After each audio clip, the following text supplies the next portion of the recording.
আপনি ইবাদত করবেন কার? বিপদে আপদে পড়লে চাইবেন কার কাছে? যাবেন কার কাছে? সন্তান হয় না তো আজমির শরীফ যাবেন, না শাহজালালের কবরে যাবেন? এখন তো এই নতুন যুগ শুরু হয়েছে। আমি একটা সময় ভাবতাম যে আধুনিক যুগ আসতেছে, হয়তো এই যুগগুলো আর আসবে না, আধুনিক যুগের মানুষ এগুলোতে বিশ্বাস করবে না। কিন্তু এখন দেখতেছি আধুনিক যুগে এই জিনিসগুলো আরও বেশি হয়েছে। টিভি খুললেই দেখবেন, ফেসবুকে গেলেই দেখবেন, কোহে কাফ থেকে এতদিন যাবৎ আল্লাহর সন্ন্যাসী করে এসে অমুক জিনের কাছে তালিম নিয়ে এসে অমুক আসাম থেকে কামরূপ কামাখ্যা থেকে প্রশিক্ষণপ্রাপ্ত অমুক বাবা এখন ঢাকায় আছেন, আপনার যে কোনো সমস্যার সমাধান তিনি করতে পারেন। নাউজুবিল্লাহ। যমুনা ফিউচার পার্কের মতো উন্নত জায়গায় অফিস আছে বাবার, আমি দেখে হতবাক। এবং মানুষ যাচ্ছে প্রেমের সম্পর্ক জোড়া লাগানোর জন্য, স্বামী স্ত্রীর মহব্বত বাড়ানোর জন্য, ব্যবসায় সফল হওয়ার জন্য। আবার ভিডিওর শেষে যোগ হয়ে যাচ্ছে, আমি মালয়েশিয়া প্রবাসী উমুক বলতেছি, আমি উমুকের কাছে গিয়ে এই পেয়েছি, আমি সফল হয়েছি, বাবার তদবির কাজে লেগেছে। তাহলে আধুনিক যুগে এসে মানুষ তান্ত্রিকদের কাছে, এই সমস্ত ইমান লুটেরাদের কাছে মানুষ যাচ্ছে, এটা আমার কাছে অবিশ্বাস্য, অকল্পনীয়। এটাই হচ্ছে উলুহিয়াত। বিপদে পড়লে বাঁচাবে কে? যে খাওয়াতে পারে সে, যে জীবন দিতে পারে সে, যে মৃত্যু দিতে পারে সে, যে মায়ের পেটে 10 মাস 10 দিন খাবারের ব্যবস্থা করেছে সে, জন্মের পরে 2.5 বছর মায়ের বুকে দুধের ঝর্ণাধারা প্রবাহিত করেছে সে, রিজিকের ব্যবস্থা করতেছে, জীবন মৃত্যুর মালিক আসমান জমিন যিনি পরিচালনা করেন সে, না যে আজীবন চেষ্টা করলে একটা মাছিও সৃষ্টি করতে পারবে না সে? সারা জীবন চেষ্টা করে যদি সারা পৃথিবীর মানুষ একটা মাছি সৃষ্টি করতে পারবে? তো যে একটা মাছি সৃষ্টি করার ক্ষমতা রাখে না সে সাহায্য করবে, না যে রাখে সে সাহায্য করবে? এটাই হচ্ছে উলুহিয়াত।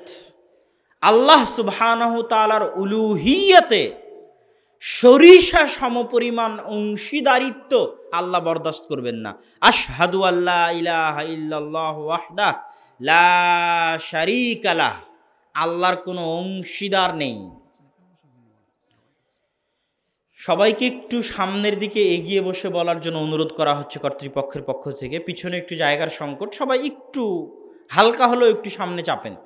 বিশেষ করে যারা সামনে আছেন তারা যদি একটু সামনে চাপার যায়।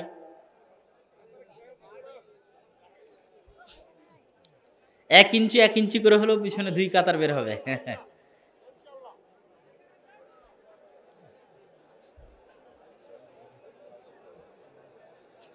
জি, আমরা হইচই না করে ধীরে ধীরে কাজটা সেরে ফেলি। আল্লাহ কবুল করুক, আল্লাহুম্মা আমিন। তো আমরা যে হামদ ও সানা আল্লাহর রাসূল পড়েন বক্তব্যের শুরুতে, যে হামদ ও সানা শুনিয়েই তিনি মানুষকে, কবিরাজকে, জাদুকরকে মুসলমান করে দিয়েছেন। এক কবিরাজ বলতেছে মক্কা শহরে এসে যে একজন পাগলের কথা শুনতে পাচ্ছি, নাউজুবিল্লাহ, কে? তো মুহাম্মদ সাল্লাল্লাহু আলাইহি ওয়াসাল্লাম। আমি তার পাগলামি ভালো করে দিব। সে বিশাল বিখ্যাত জাদুঘর, বড় কবিরাজ, পাগলামি ভালো করতে এসেছে আল্লাহ রাসূলের নিকটে। আল্লাহ রাসূলের পাগলামি ভালো করবেন। আল্লাহ রাসূলকে যদি জিনে ধরে থাকে তো জিনে ধরা ছুটিয়ে দিবেন। এবার আল্লাহ রাসূল কথা বলার আগে বলতেছে, কথা বলবো তার ভূমিকা। ইন্নাল হামদালিল্লাহ নাহমাদুহু ওয়া নাস্তাঈনুহু ওয়া নাস্তাগফিরুহু ওয়া নাউযু বিল্লাহি মিন শুরুরি আনফুসিনা ওয়া মিন সাইয়্যাতি আ'মালিনা মান ইয়াহদিহিল্লাহু ফালা মুদিল্লা লাহু ওয়া মান ইউদ্লিলহু ফালা হাদিয়া লাহু আশহাদু আল্লা ইলাহা ইল্লাল্লাহু ওয়াহদাহু লা শারীকা লাহু ওয়া আশহাদু আন্না মুহাম্মাদান আবদুহু ওয়া রাসূলুহু আম্মা বা'দ। তখন কবিরাজ বলতেছে, আপনি কি বললেন আবার বলেন তো? এরকম কথা তো আমি জীবনে কোনোদিন শুনিনি। মানুষও আজীবন চেষ্টা করলে এর চেয়ে সুন্দর ভূমিকা, এর চেয়ে সুন্দর প্রশংসা বাক্য, এর চেয়ে সুন্দর হামদ সানা মানুষ তৈরি করতে পারবে না। তো আজকে মনে হলো তাই দু একটা লাইনের আপনাদের সামনে ব্যাখ্যা করলাম। তার মধ্যে লা শারীকা লাহ, নেই কোনো অংশীদার, মানে আল্লাহর উলুহিয়াত, আল্লাহ সুবহানাহু ওয়া তাআলা একমাত্র সত্তা। সারা জীবনে জিন্দেগিতে আপনি যদি একটাও সিজদা না করে থাকেন, আল্লাহর এক ওয়াক্ত সালাত যদি আপনি আদায় না করে থাকেন, তারপরও আপনি উমুকের চাইতে ভালো, ওর চাইতে ভালো যে সিজদা করেছে কবরের সামনে, যে সিজদা করেছে মূর্তির সামনে। কেন? আপনি ইবাদতই করেননি, কিন্তু শিরকও করেননি, আল্লাহর সাথে কাউকে শরীক অংশীদার সাবেত করেননি। আর একজন ইবাদত করতে গিয়ে আল্লাহর সাথে অংশীদার সাবেত করেছে। সম্মানিত উপস্থিতি, সুতরাং সারা জীবনে একটা সিজদা করলেও আল্লাহর জন্য, হাত তুলে কারো কাছে চাইলেও সেটা আল্লাহর কাছে, রোগ মুক্তি চাইলেও সেটা আল্লাহর কাছে, জিনের কাছে গিয়ে, তান্ত্রিকের কাছে গিয়ে, জাদুকরের কাছে গিয়ে হাত দেখিয়ে ভাগ্য পরীক্ষা করে নিজের ভাগ্য পরিবর্তনের চেষ্টা করা, ভবিষ্যৎ জানার চেষ্টা করা, তাবিজ কবজ লটকানোর মাধ্যমে রোগ থেকে মুক্তি পাওয়ার চেষ্টা করা, কবরের কাছ থেকে সরিষা সমপরিমাণ কল্যাণের আশা করা। এত বড় মানুষের কবর, কেন কল্যাণ পাওয়া যাবে না? সরিষা সমপরিমাণ কল্যাণের আশা করা, সবই হচ্ছে আল্লাহর উলুহিয়াতের বিরোধী।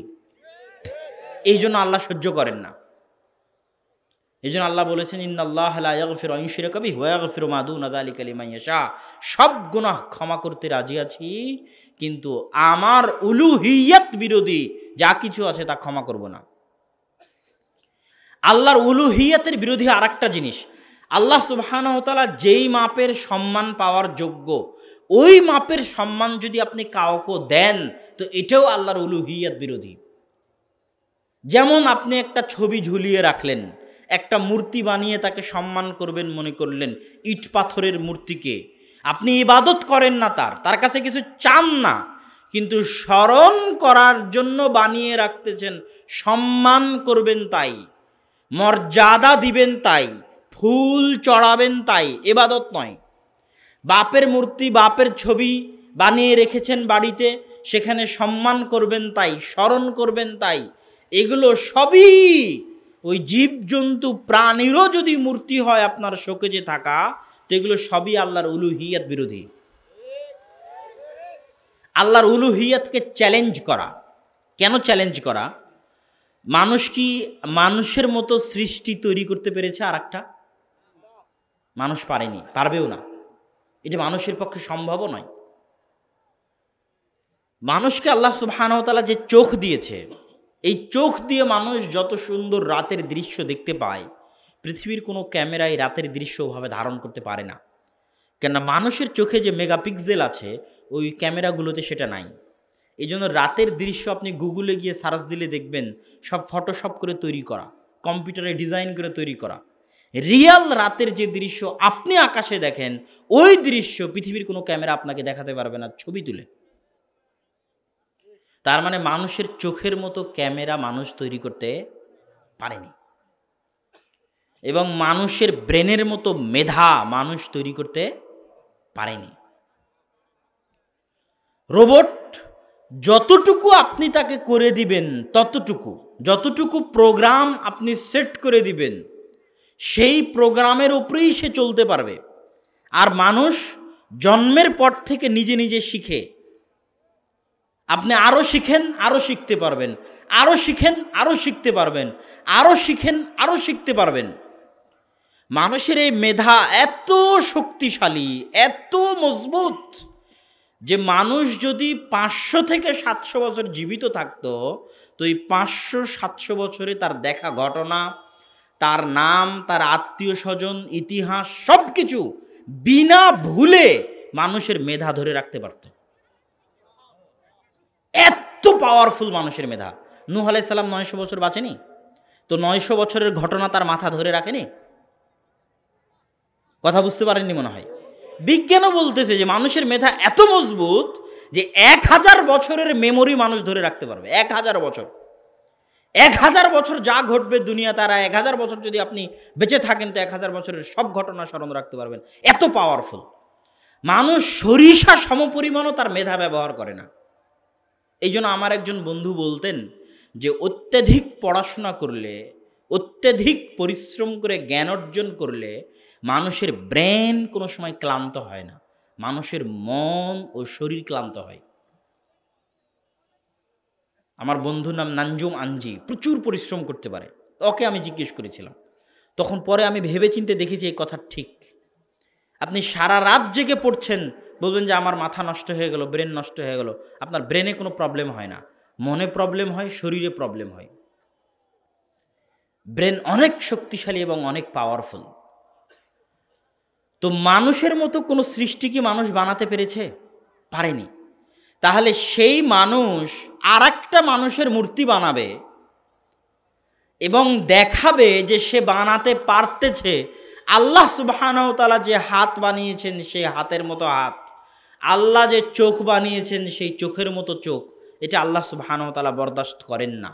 এটা আল্লাহর সামনে নত হওয়ার বিপরীত, আল্লাহর সামনে ছোট হওয়ার বিপরীত।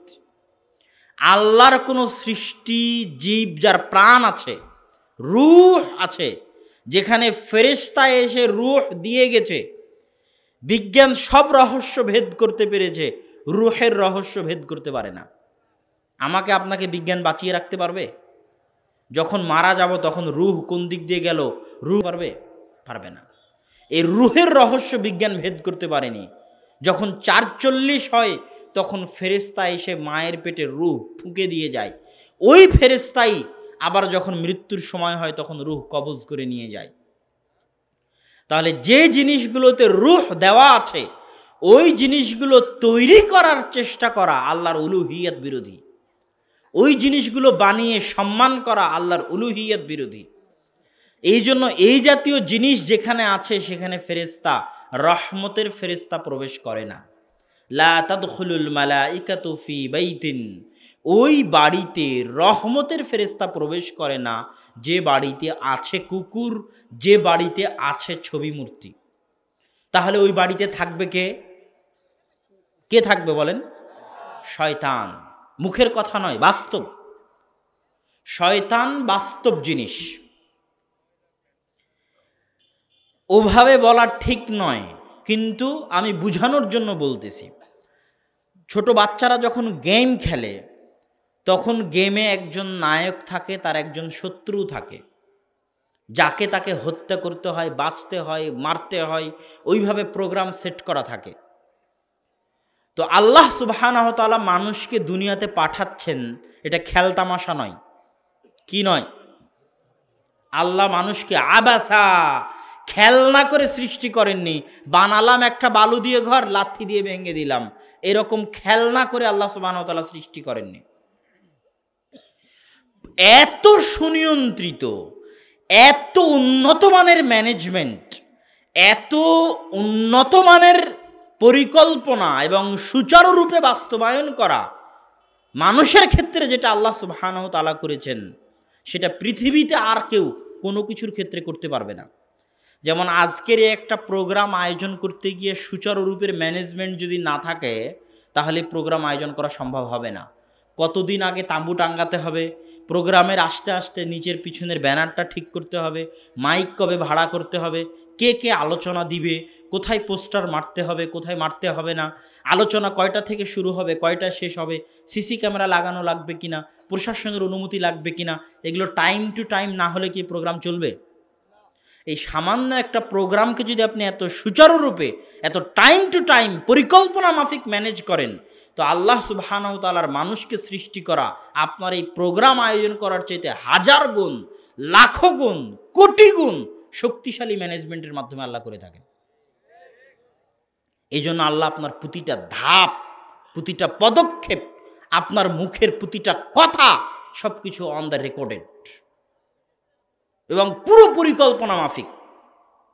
কত দিনের দিন ফেরেশতা এসে ফু দিবে আল্লাহ সুবহানাহু ওয়া তাআলার আগে থেকেই পরিকল্পনা আছে। কত দিনের দিন মায়ের পেট থেকে বের হবে, কিভাবে দুধ খাবে, কোথায় থেকে আল্লাহ সুবহানাহু ওয়া তাআলা দুধের ব্যবস্থা করবেন, কবে মৃত্যুবরণ করবে তার জন্য ফেরেশতা, সে ফেরেশতা কিভাবে জান কবজ করবে তার সিস্টেম আছে, তার নিয়ম আছে, তার মূলনীতি আছে। ওই নিয়মেই, ওই মূলনীতিতেই ঠিক ওই সময়ই সে জান কবজ করবে। মানুষ যা কিছু করতেছে 24 ঘন্টা, এটা মানুষ একটা গেমের মধ্যে আছে। এই গেমের সবচেয়ে বড় ভিলেন, সবচেয়ে বড় শত্রু, বাস্তব এবং রিয়াল এবং প্রকাশ্য জঘন্য নিকৃষ্ট শত্রু হচ্ছে শয়তান। এবং ওকে আল্লাহ ওই পাওয়ার দিয়ে রেখেছে যে আপনার অন্তরের উপর প্রভাব বিস্তার করতে পারবে, যে প্রভাব আপনার স্ত্রী পারবে না, আপনার সন্তান পারবে না, ওই প্রভাব বিস্তার করার ক্ষমতা আল্লাহ শয়তানকে দিয়েছে। এটাই পরীক্ষা, এটাই গেম। এবং আপনার প্রত্যেকটা পদক্ষেপ রেকর্ডেড, এবং এটা রেকর্ড করার জন্য আল্লাহ একজন মানুষকে অপরাধী প্রমাণ করার জন্য আজকের বিশ্বে যত উন্নত মানের ব্যবস্থা কায়েম করেছে, এর চাইতে হাজার লাখো কোটি গুণ উন্নত ব্যবস্থা আল্লাহ সুবহানাহু ওয়া তাআলা। আজকের যুগে দেখবেন ফরেনসিক রিপোর্ট, একটা রিভলভারে যদি গুলি করা হয়, তাহলে ওই রিভলভার যদি পুলিশ অন দ্য স্পট আসে, তো ওই রিভলভারের ফরেনসিক রিপোর্টে দেখা যাবে যে কার ফিঙ্গারপ্রিন্টে ছিল এটা। তাহলে আমার ফিঙ্গারপ্রিন্ট রিভলভারে থাকার ফলে যদি আজকের আধুনিক বিজ্ঞান সেটাকে ধরতে পারে, কথা কি আমার বুঝতে পারছেন? তাহলে আমি সারা জীবনে এই হাত দিয়ে যা কিছু করছি, যা কিছু ধরছি, এই পা দিয়ে যা কিছু করছি ধরছি, তাই আঙ্গুলে যে সেভ করা নাই তার গ্যারেন্টি কি? মানুষ যদি পারে, আল্লাহ পারেন না? আর এটা কিয়ামতের মাঠে কথা বলবে। যা রেকর্ডেড আছে, যেখানে যেখানে স্পর্শ হচ্ছে, ফরেনসিক রিপোর্টের মতো কিয়ামতের মাঠে বলতে থাকবে। আল্লাহ সুবহানাহু ওয়া তাআলা মুখ বন্ধ করে দিবেন, হাত এবং পা কথা বলবে। মানুষ যদি সিসি ক্যামেরা দিয়ে রেকর্ড করতে পারে, দেখাতে পারে যে সিসি ক্যামেরা এই ঘটনা ঘটলো, আল্লাহ সুবহানাহু ওয়া তাআলা বলছেন যে কেউ যদি যাররা পরিমাণ খারাপ কাজ করে, ওমাই ইয়ামাল মিসকালা যাররাতিন খায়রান ইয়ারাহ, যাররা পরিমাণ ভালো কাজ, যাররা পরিমাণ খারাপ কাজ করে, তাহলে সে সেটা পড়বে, এ কথা বলেননি। সে সেটা কি পাবে?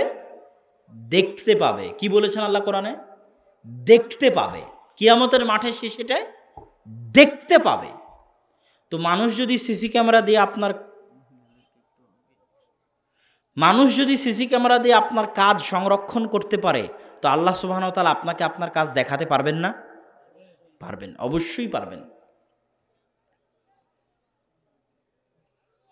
এবং সবচেয়ে বড় আল্লাহ সুবহানাহু ওয়া তাআলার মেমোরি কার্ড, আল্লাহ সুবহানাহু ওয়া তাআলার সবচেয়ে শক্তিশালী যন্ত্র, যেটা কিয়ামতের মাঠে মানুষকে ফাঁসিয়ে দিবে, সেটা হচ্ছে এই জমিন, এই মাটি। ইয়াউমাইযিন তুহাদ্দিসু আখবারাহা বিআন্না রাব্বাকা আওহা লাহা। এই জমিনের উপর হাজার লাখো বছরে যা কিছু ঘটছে, জমিন সেটা সেভ করে রাখতেছে। এই জমিন আশ্চর্য মেশিন। এই জমিনে আপনি যদি একটা বীজ বপন করেন, তো বীজ থেকে গাছ হয় না? তাহলে জমিনের যদি ওই ক্ষমতা না থাকে, আল্লাহ না দিয়ে থাকেন, তো জমিন কিভাবে একটা গাছ উগাচ্ছে? জমিন আশ্চর্য মেশিন।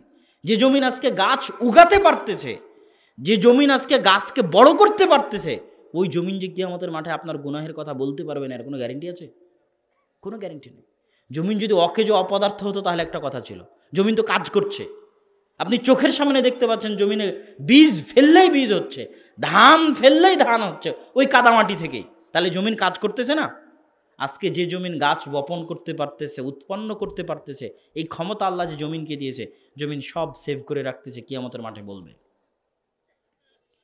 তো আল্লাহ সুবহানাহু ওয়া তাআলা মানুষের প্রত্যেকটা পদক্ষেপ আল্লাহ খেলনা হিসেবে সৃষ্টি করেনি মানুষকে। মানুষের প্রত্যেকটা পদক্ষেপ আল্লাহ মেপে মেপে রেখেছেন এবং দেখছেন, পর্যবেক্ষণ করছেন, এবং এটার উপরেই কিয়ামতের মাঠে ফায়সালা হবে। আপনি একটা গেমের মধ্যে আছেন, এই গেমে আপনি জিতবেন না হারবেন সেটা আপনার ব্যাপার। এই জন্য বিনা চিন্তা ভাবনা করে কথা বলা যাবে না, বিনা চিন্তা ভাবনা করে ধাপ ফেলা যাবে না। প্রত্যেকটা কথার হিসাব আল্লাহ সুবহানাহু ওয়া তাআলা কিয়ামতের মাঠে নেবেন। প্রত্যেকটা কর্মের হিসাব আল্লাহ সুবহানাহু ওয়া তাআলা কিয়ামতের মাঠে নেবেন। আপনার এই প্রোগ্রাম আয়োজন করা যতটা সুচারুরূপে, মানুষ সৃষ্টি করা, মানুষকে লালন পালন করা, মানুষকে পরীক্ষা করা, তার চেয়ে বেশি সুচারুরূপে, হাজার গুণ বেশি শক্তিশালী ম্যানেজমেন্টের অধীনে আল্লাহ সুবহানাহু ওয়া তাআলা করেছেন। কোনো বিশৃঙ্খলা পাবেন না সারা পৃথিবী পরিচালনায়, সূর্য কখন উঠবে কখন যাবে, চন্দ্র কখন উঠবে কখন যাবে, রাত দিন কিভাবে হবে, কাকে কখন জীবন দিতে হবে, কার কখন মৃত্যু নিতে হবে, কোনো বিশৃঙ্খলা নাই। কোথায় কখন বৃষ্টি হতে হবে, কোথায় ভূমিকম্প হতে হবে, সব কিছুর জন্য আল্লাহ সুবহানাহু ওয়া তাআলার ফেরেশতা নিয়োজিত করা আছে। জুনুদুল্লাহ, আল্লাহর সেনাবাহিনী হচ্ছে আল্লাহর ফেরেশতা।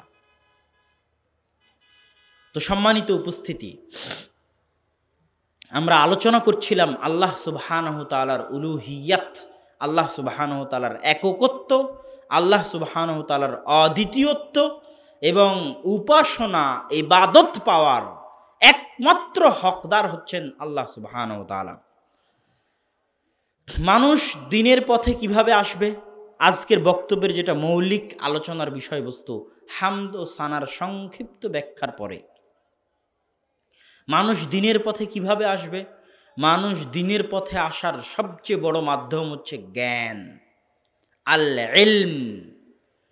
রাসূল সাল্লাল্লাহু আলাইহি ওয়াসাল্লাম যে যুগে প্রেরিত হয়েছেন সেই যুগকে বলা হতো জাহেলিয়াতের যুগ, অন্ধকার যুগ। জাহেলিয়াত শব্দটা এসেছে জাহাল, মূর্খতা থেকে। যে মূর্খ তাকে আমরা কি বলি বলেন তো? জাহেল বলি। যে মূর্খ তাকে আমরা জাহেল বলি। সেখান থেকে এসেছে জাহিলিয়াত, মূর্খতা, অজ্ঞতা। তাহলে আল্লাহর রাসূল যে যুগে প্রেরিত হয়েছেন সেই যুগটা কি যুগ? মূর্খতার যুগ, অজ্ঞতার যুগ, সেটাই জাহিলিয়াতের যুগ। সেই মূর্খতা, সেই অজ্ঞতাকে আল্লাহর রাসূল দূর করেছেন কি দিয়ে? জ্ঞান দিয়ে। সেই জ্ঞানের নাম কি? ইসলাম। সেই জ্ঞানটার নামে কি? ইসলাম। তার মানে ইসলামই হচ্ছে জ্ঞান, জ্ঞানই হচ্ছে ইসলাম। এই জন্য ইসলাম বিরোধী যা কিছু আছে সেটা আসল প্রকৃত জ্ঞান নয়। ইসলাম বিরোধী যা কিছু আছে ওটা নিশ্চিত মূর্খতা, ওটা নিশ্চিত অজ্ঞতা, ওটা নিশ্চিত বোকামি। সময়ের পরিপ্রেক্ষিতে মানুষ বুঝতে পারবে। এই জন্য আব্দুর রাজ্জাক বিন ইউসুফ বহু বক্তব্যে বলেছে, এটা মানুষ বুঝতে পারে না যে এটা কেমন কথা হয়ে গেল, যে প্রিন্সিপালের সামনে তার ছাত্রী নাচে, পিএইচডি ডিগ্রি অর্জন করে এসেছে অক্সফোর্ড থেকে, তাকে যদি আমি জাহেল প্রমাণ করতে না পারি তো জাতির সামনে বক্তব্য দিব না। তো জাহেল মানেটা কি? জাহেল মানে সে ক খ পড়া জানে না, এটা প্রমাণ করব? হ্যাঁ, জাহেল মানে সে এবিসিডি পড়া জানে না, এটা প্রমাণ করব? জাহেল মানে সে আলিফ বাতাসা পড়া জানে না, এটা প্রমাণ করব? জাহেল প্রমাণ করা মানে কি? জাহেল প্রমাণ করা মানে হচ্ছে ইসলাম বিরোধী যত কাজ আছে সেটা প্রকৃত জ্ঞানের বিপরীত, এবং সেটা মূর্খতা, এবং সেটা অজ্ঞতা। ওই পিএইচডি ডিগ্রিধারী অক্সফোর্ড থেকে সে এখনো আসল জ্ঞান অর্জন করতে পারেনি, এই জন্য সে তার ছাত্রীকে নাচাচ্ছে, ও এখনো জাহেল আছে।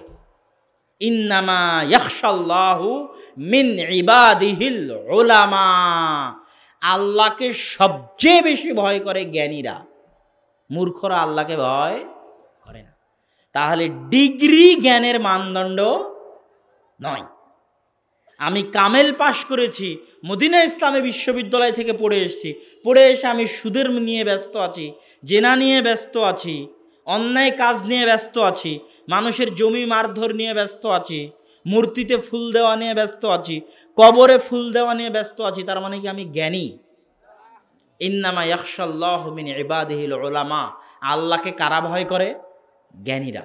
আর যে আল্লাহকে ভয় করে না সে মূর্খ, যে আল্লাহকে ভয় করে না সে অজ্ঞ, যে আল্লাহকে ভয় করে না সে বোকা, যে আল্লাহকে ভয় করে না সে গর্দভ, যে আল্লাহকে ভয় করে না সে গাধা, যে আল্লাহকে ভয় করে না সে গবেট। আর যে আল্লাহ সুবহানাহু ওয়া তাআলাকে ভয় করে সেই সবচেয়ে বেশি চালাক, ওই সবচেয়ে বেশি বুদ্ধিমান, ওই সবচেয়ে বেশি সজাগ, ওই সবচেয়ে বেশি সচেতন, ওই সবচেয়ে বেশি জ্ঞানী। পৃথিবীর বাস্তবতা সম্পর্কে ওর কাছে বেশি জ্ঞান আছে। আসমান জমিনের বাস্তবতা, গূঢ় রহস্য, দিন রাতের বাস্তবতা, চন্দ্র সূর্যের বাস্তবতা, জীবন মৃত্যুর বাস্তবতা, মানুষ সৃষ্টির বাস্তবতা সম্পর্কে তার কাছে বেশি জ্ঞান আছে।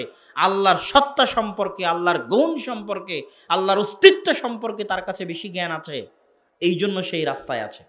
এখন সেই দিন একজন প্রশ্ন করেছে, এখানেও বক্তব্য দিতে দিতে প্রশ্নটা মাথায় আসলো যে ইবলিস তো অনেক জ্ঞানী ছিল, ইবলিস তো আমাদের চাইতে বেশি নিকট থেকে ফেরেশতাদের সাথে সে সরাসরি আল্লাহ সুবহানাহু ওয়া তাআলার কথা শোনা, নির্দেশ অমান্য করা।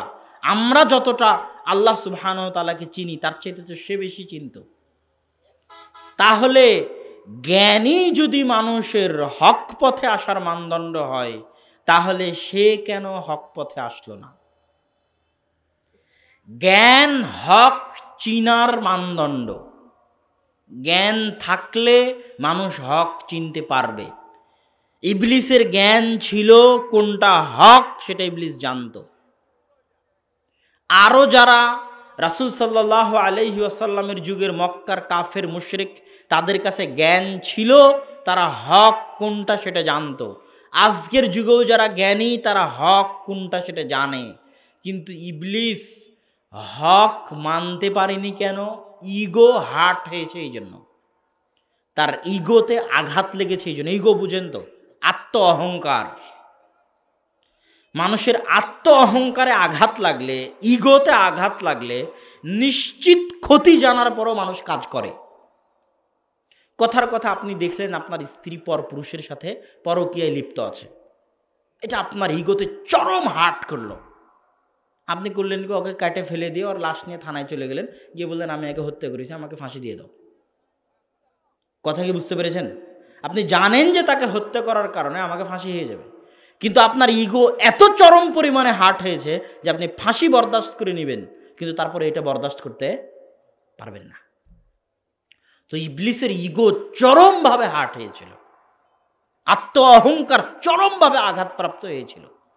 আমি এত জ্ঞানী, আগুনের তৈরি, আল্লাহর এত নিকটের, আর এই কয়দিন পরে আমার এত বয়স, কয়দিন পরে একে আল্লাহ সুবহানাহু ওয়া তাআলা তৈরি করলো, আমার কত পরে, তাকে বলে আমাকে আজকে সিজদা করতে হবে, এর চেয়ে জাহান্নামে যাওয়া ভালো। কথা বুঝতে পেরেছেন? তার ইগোতে হার্ট হওয়ার জন্য সে জাহান্নামে চলে গেছে, কিন্তু ইগো রক্ষা করতে গিয়ে সিজদা করেনি। তাহলে জ্ঞান পাওয়ার পরেও মানুষ দিনের রাস্তায় আসতে মানুষকে বাধা দেয় কি বলেন তো? অহংকার। কিসে বাধা দেয়? অহংকার। বাপদাদার যুগ থেকে করে আসছে। আব্দুর রাজ্জাক বিন ইউসুফের এই ফতোয়া দেখতে পাচ্ছে, বুঝতে পারতেছে ঠিক, কিন্তু এটা যদি মেনে নেই ঠিক, তাহলে ইগোতে আঘাত হবে। এই জন্য এই ফতোয়ার ঠিক মানা যাবে না। এই জন্য এখন ছোঁয়াচে রোগ আছে না নাই, করোনা ভাইরাস ছোঁয়াচে রোগ নয় কি না, এটা স্বচক্ষে দেখতে পাওয়ার পরেও, স্বচক্ষে অনুভব করতে পারার পরেও ইগো ঠিক রাখার জন্য কথা ঠিক রাখতে হচ্ছে। এরকম ঘটতেছে। তো সম্মানিত উপস্থিতি, আমাদের আজকের আলোচনার মূল বিষয়বস্তু হচ্ছে আমরা হক চিনতে পারবো, হকের রাস্তায়, সিরাতে মুস্তাকিমের রাস্তায় আসতে পারবো, চলতে পারবো কিভাবে। সিরাতে মুস্তাকিম হচ্ছে আল্লাহ সুবহানাহু ওয়া তাআলার পক্ষ থেকে পৃথিবীবাসীর উপর সবচেয়ে বড় দয়া। এই দয়ার প্রমাণ দেখবেন কোথায়? ইহদিনাস সিরাতাল মুস্তাকিম সিরাতাল লাযিনা আনআমতা আলাইহিম। হে আল্লাহ, দিনে 5 বার আল্লাহর কাছে দোয়া করছেন।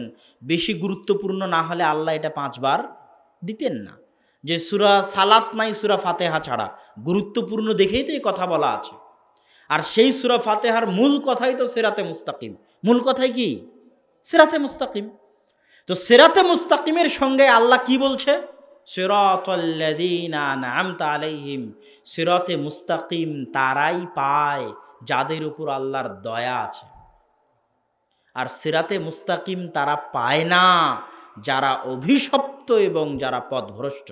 গায়রিল মাগদুবি আলাইহিম ওয়ালাদ-দাল্লিন। তাহলে আল্লাহর সবচেয়ে বড় দয়া সিরাতে মুস্তাকিম পাওয়া, সিরাতে মুস্তাকিমে চলতে পারা।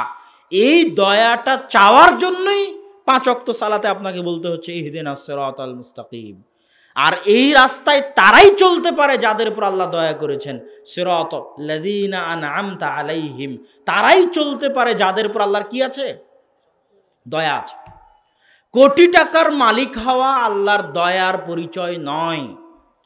100 বিঘা সম্পত্তির মালিক হওয়া আল্লাহর অনুগ্রহের পরিচয় নয়। এবং বিপদে আপদে থাকা আল্লাহর গজব অসন্তুষ্টির প্রমাণ নয়। ইউসুফ আলাইহিস সালাতু ওয়াস সালামকে তার ভাইয়েরা, নবীর ছেলেরা কুয়াতে ফেলে দিয়েছেন। আপনার ভাইয়েরা কি আপনাকে কোনোদিন কুয়াতে ফেলেছিল নাকি? তাহলে আপনার ভাইয়েরা অন্তত পক্ষে ইউসুফ আলাইহিস সালামের ভাইয়ের চেয়ে ভালো ব্যবহার করছে আপনার সাথে। তাহলে কি ইউসুফ আলাইহিস সালামের প্রতি আল্লাহর গজব, অসন্তুষ্টি ছিল? ইউসুফ আলাইহিস সালাম নিজে নবী, তার পিতা ইয়াকুব নবী, তার দাদা ইসহাক নবী, তার পরদাদা ইব্রাহিম নবী। আর নবী ইবনুন নবী ইবনুন নবী ইবনুন নবী, নবীর ছেলে নবীর ছেলে নবীর ছেলে নবী। এত মহৎ বংশের বংশমর্যাদার অধিকারী ইউসুফ আলাইহিস সালাতু ওয়াস সালাম মানুষের বাড়িতে কৃতদাস হয়ে, মানুষের কেনা গোলাম হয়ে মানুষের বাড়িতে কাজ করেছেন। আপনি কি কৃতদাস ছিলেন? আপনি মানুষের বাড়িতে কেনা গোলাম ছিলেন? বলেন, ছিলেন? ছিলেন না। আর ইউসুফ আলাইহিস সালাম নবীর সন্তান হওয়ার পরও, নিজে নবী হওয়ার পরও, দাদা নবী হওয়ার পরও, পরদাদা নবী হওয়ার পরও মানুষের বাড়িতে গোলাম থেকেছেন, কৃতদাস, কেনা গোলাম, যে কাজ করে। কেন? উনি তো আর জানেন না যে উনি কে। কাজের নির্দেশ দিয়েছে, কাজ করেছে, কেনা গোলাম। ইউসুফ আলাইহিস সালাতু ওয়াস সালাম মিথ্যা অপবাদ মাথায় নিয়ে 7 বছর জেলখানায় ছিলেন। আপনি জেলখানায় ছিলেন? উনি একজন নবী হওয়ার পরে, বাপ নবী হওয়ার পরে, দাদা নবী হওয়ার পরে, পরদাদা নবী হওয়ার পরে উনি জেলখানায়। তাহলে আল্লাহর দয়া আপনার 100 কোটি টাকার 100 বিঘা জমি প্রমাণ করে না যে আপনার উপর আল্লাহর দয়া আছে। ইউসুফের উপর আল্লাহর দয়া আছে, এটা কি প্রমাণ করে বলেন তো? একটা প্রশ্ন। পুরো ইউসুফ আলাইহিস সালামের জীবনী সবাই জানেন। তো ইউসুফ আলাইহিস সালামের এই পুরো জীবনীতে ইউসুফ আলাইহিস সালামের উপর যে আল্লাহর দয়া আছে, এটার একটা প্রমাণ দেখান, একদম স্পেসিফিক প্রমাণ। জি, কি দেওয়া?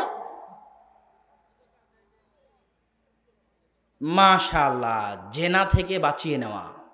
আল্লাহু আকবার।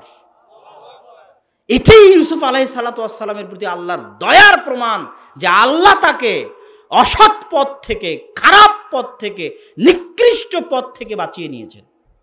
আর আপনার উপর আল্লাহর অভিশাপের এটাই প্রমাণ, আল্লাহর উপর, আপনার উপর আল্লাহর দয়া না থাকার এটাই প্রমাণ। আপনি আল্লাহর রহমত থেকে বঞ্চিত, আল্লাহর দরবার থেকে বিতাড়িত, আল্লাহর করুণা দৃষ্টি থেকে বঞ্চিত। আপনি আল্লাহর রহমত, দয়া থেকে মাহরুম। সরিষা সমপরিমাণ দয়া, রহমত আপনার উপর আল্লাহর নাই, এটাই প্রমাণ। আল্লাহ আপনাকে সুদে ব্যস্ত রেখেছে, আল্লাহ আপনাকে ফজরের সালাত পড়তে দেয়নি, আল্লাহ আপনাকে তাহাজ্জুদের সালাত পড়তে দেয়নি, আল্লাহ আপনাকে গানে ব্যস্ত রেখেছে, আল্লাহ আপনাকে খারাপ কাজে ব্যস্ত রেখেছে। এটাই সবচেয়ে বড় শাস্তি আপনার জন্য, যে আপনি আল্লাহর রহমত থেকে বঞ্চিত। এটা মানুষকে বুঝতে পারতে হবে। আপনি ফজরের সালাত আদায় করতে পারছেন না মানে আপনি আল্লাহর থেকে দূরে চলে গেছেন, এটা অনুভব করতে পারতে হবে। আপনি গান বাজনায় ব্যস্ত আছেন, খারাপ কাজে ব্যস্ত আছেন, হারাম উপার্জনে ব্যস্ত আছেন, মানে আপনি আল্লাহর রহমত থেকে বঞ্চিত হয়ে গেছেন, আল্লাহর দয়া করুণা দৃষ্টি থেকে বঞ্চিত আছেন। রাসূল সাল্লাল্লাহু আলাইহি ওয়াসাল্লাম বলছেন, ইন্নাল্লাহা ইউতিদ দুনিয়া লিমান ইউহিব ওয়া মান লা ইউহিব। আল্লাহ সুবহানাহু ওয়া তাআলা দুনিয়া তাকেও দেন যাকে আল্লাহ সুবহানাহু ওয়া তাআলা ভালোবাসেন, আর আল্লাহ সুবহানাহু ওয়া তাআলা দুনিয়া তাকেও দেন যাকে আল্লাহ সুবহানাহু ওয়া তাআলা ভালোবাসেন না। আল্লাহ ফেরাউনকে দুনিয়া দেননি, ক্ষমতা দেননি, পাওয়ার। আল্লাহ কারুনকে ধন সম্পদ দেননি, দিয়েছেন। আল্লাহ দাউদ সুলাইমানকেও ক্ষমতা, পাওয়ার দিয়েছেন, ধন সম্পদ দিয়েছেন। মানে আল্লাহ ধন সম্পদ, ক্ষমতা, পাওয়ার যাকে ভালোবাসেন তাকেও দেন, যাকে ভালোবাসেন না তাকেও দেন। কিন্তু আল্লাহর ইবাদত করার সুযোগ, আল্লাহর দাসত্ব করার সুযোগ, আল্লাহর কাছে থাকার সুযোগ, কাছে আসার সুযোগ, আল্লাহর সাথে যোগাযোগ, সম্পর্ক রক্ষা করার সুযোগ আল্লাহ তাকেই দেন যাকে তিনি ভালোবাসেন। এবং যে আল্লাহর কাছে যেতে থাকে আল্লাহর আনুগত্যের মাধ্যমে, তাকে আল্লাহ এত কাছে করে নেন, ফরজ ইবাদত আদায় করে, পাশাপাশি নফল করে, নফল সালাত, নফল সিয়াম, এগুলোর মাধ্যমে সে আল্লাহর এত নৈকট্য অর্জন করে, আল্লাহর ভালোবাসা, দয়া, রহমত এত অর্জন করে। আল্লাহ রাসূলের বুখারীর হাদিস যে তার হাত যেন আল্লাহর হাত হয়ে যায়, তার পা যেন আল্লাহর পা হয়ে যায়। এইভাবে রাসূল সাল্লাল্লাহু আলাইহি ওয়াসাল্লামের হাদিস যে আল্লাহ তাকে এত কাছে করে নেন, এর সাথে যে শত্রুতা করে আল্লাহ তার সাথে শত্রুতা করবে। সম্মানিত উপস্থিতি, আল্লাহ সুবহানাহু ওয়া তাআলা আমাদেরকে আল্লাহ সুবহানাহু ওয়া তাআলার কাছে আসার, তার নৈকট্য অর্জন করার তৌফিক দান করুক। আল্লাহুম্মা আমিন। নাউযু বিল্লাহি মিন শুরুরি আনফুসিনা ওয়া মিন সাইয়্যাতি আ'মালিনা। যে আমরা আল্লাহর নিকটে পরিত্রাণ চাই আমাদের খারাপ কাজের অনিষ্ট থেকে। এই বাক্যটা, প্রত্যেকটা বাক্যই অনেক গভীর। যতগুলো বাক্য আল্লাহর রাসূল হামদ এবং সানা হিসেবে পড়তেন সাল্লাল্লাহু আলাইহি ওয়াসাল্লাম, প্রত্যেকটা বাক্যের অর্থই গভীর। কিন্তু এই বাক্যটা আরও একটু ব্যতিক্রম। আমরা আল্লাহর নিকটে পরিত্রাণ চাই যাবতীয় অনিষ্ট থেকে, এটা তো সবাই বুঝতে পারবে। হিংসুকের হিংসা থেকে, ষড়যন্ত্রকারীর ষড়যন্ত্র থেকে, শয়তানের ফাঁদ থেকে, এগুলো বোঝা সহজ। কিন্তু মিন সাইয়্যাতি আ'মালিনা, আমাদের খারাপ কাজের অনিষ্ট থেকে, মিন শুরুরি আনফুসিনা ওয়া মিন সাইয়্যাতি আ'মালিনা। খারাপ কাজের অনিষ্ট আবার কি? তার মানে হচ্ছে প্রত্যেকটা ক্রিয়ার প্রতিক্রিয়া আছে। আমি ঠেললে এই যে মাইকটা দূরে চলে গেল, তো আমার ঠেলা কাজের প্রতিক্রিয়া হচ্ছে মাইক দূরে চলে যাচ্ছে। আমি আওয়াজ করলে আপনারা আওয়াজ শুনতে পাচ্ছেন। আমি কোনো একটা জিনিসের প্রতি আঘাত করলে সেটা ভেঙে যাচ্ছে। তাহলে আমার আঘাত করা কাজের প্রতিক্রিয়া হচ্ছে জিনিসটার ভেঙে যাওয়া। তো এইরকমই সারা পৃথিবীতে মানুষ যা করতেছে প্রত্যেকটা কাজের প্রতিক্রিয়া আছে। তার ব্যক্তিগত জীবনেও আছে, পৃথিবী দুনিয়াতেও আছে। ইমাম মাহদি যখন আসবেন এবং ঈসা আলাইহিস সালাতু ওয়াস সালাম, তখন 7 বছরের ন্যায়পরায়ণ শাসনে আল্লাহ সুবহানাহু তাআলা পৃথিবীতে এত বরকত দিবেন যে একটা গাভীর দুধ খাবে একটা বংশ, একটা গ্রাম। তাহলে এতদিন গাভীতে ওই পরিমাণ দুধ কেন হতো না? একটা ডালিম খাবে একটা বংশ, একটা গ্রাম। তাহলে এতদিন ওই পরিমাণ ডালিম কেন হতো না? এত সার, বিষ, হাইব্রিড দেওয়ার পরেও ওই পরিমাণ কেন হতো না? বাড়তেছে কিন্তু ওই পরিমাণ নয় যে পরিমাণ হাদিসে বলা আছে। কেন? মানুষের গুনাহের প্রতিক্রিয়ায় আল্লাহ জমিন থেকে বরকত উঠিয়ে নিয়েছেন। তো এটা হচ্ছে মানুষের কাজের প্রতিক্রিয়া। আল্লাহ সুবহানাহু ওয়া তাআলা কোরআন মাজিদে বলছেন, যাহারাল ফাসাদ, ফিতনা ফাসাদ জমিনে এবং সাগরে প্রকাশিত হয়েছে। ফিতনা ফাসাদে জমিন এবং সাগর পরিপূর্ণ হয়ে গেছে। কেন জানো? তোমাদের হাতের কামাই, তোমাদের কাজের প্রতিক্রিয়া। তাহলে আপনি যখন একটা গুনাহ করবেন, ওই গুনাহ দুনিয়ার উপরও প্রতিক্রিয়া করবে, আপনার ব্যক্তিগত জীবনেও প্রতিক্রিয়া করবে। এক একটা গুনাহ মানুষের অন্তরে একটা করে কালো দাগ রেখে যায় এবং আল্লাহর হায়বাত, আল্লাহর বড়ত্ব, আল্লাহর মহত্ব মানুষের কাছে ছোট হয়ে আসে। এবং গুনাহ করতে করতে এত অভ্যস্ত হয়ে যায় যে গুনাহকে, মহাপাপকে চোখের সামনে থেকে মাছি তাড়ানোর মতো মনে হবে না। এটা হচ্ছে গুনাহের প্রতিক্রিয়া। তো আপনার জীবন থেকেও বরকত উঠে যাবে, আপনার জীবনে আত্মিক শান্তি এবং প্রশান্তি আপনি পাবেন না, পরিবারে শান্তি প্রশান্তি পাবেন না, স্ত্রী সন্তানে শান্তি প্রশান্তি পাবেন না, আপনার কাজের প্রতিফলনে।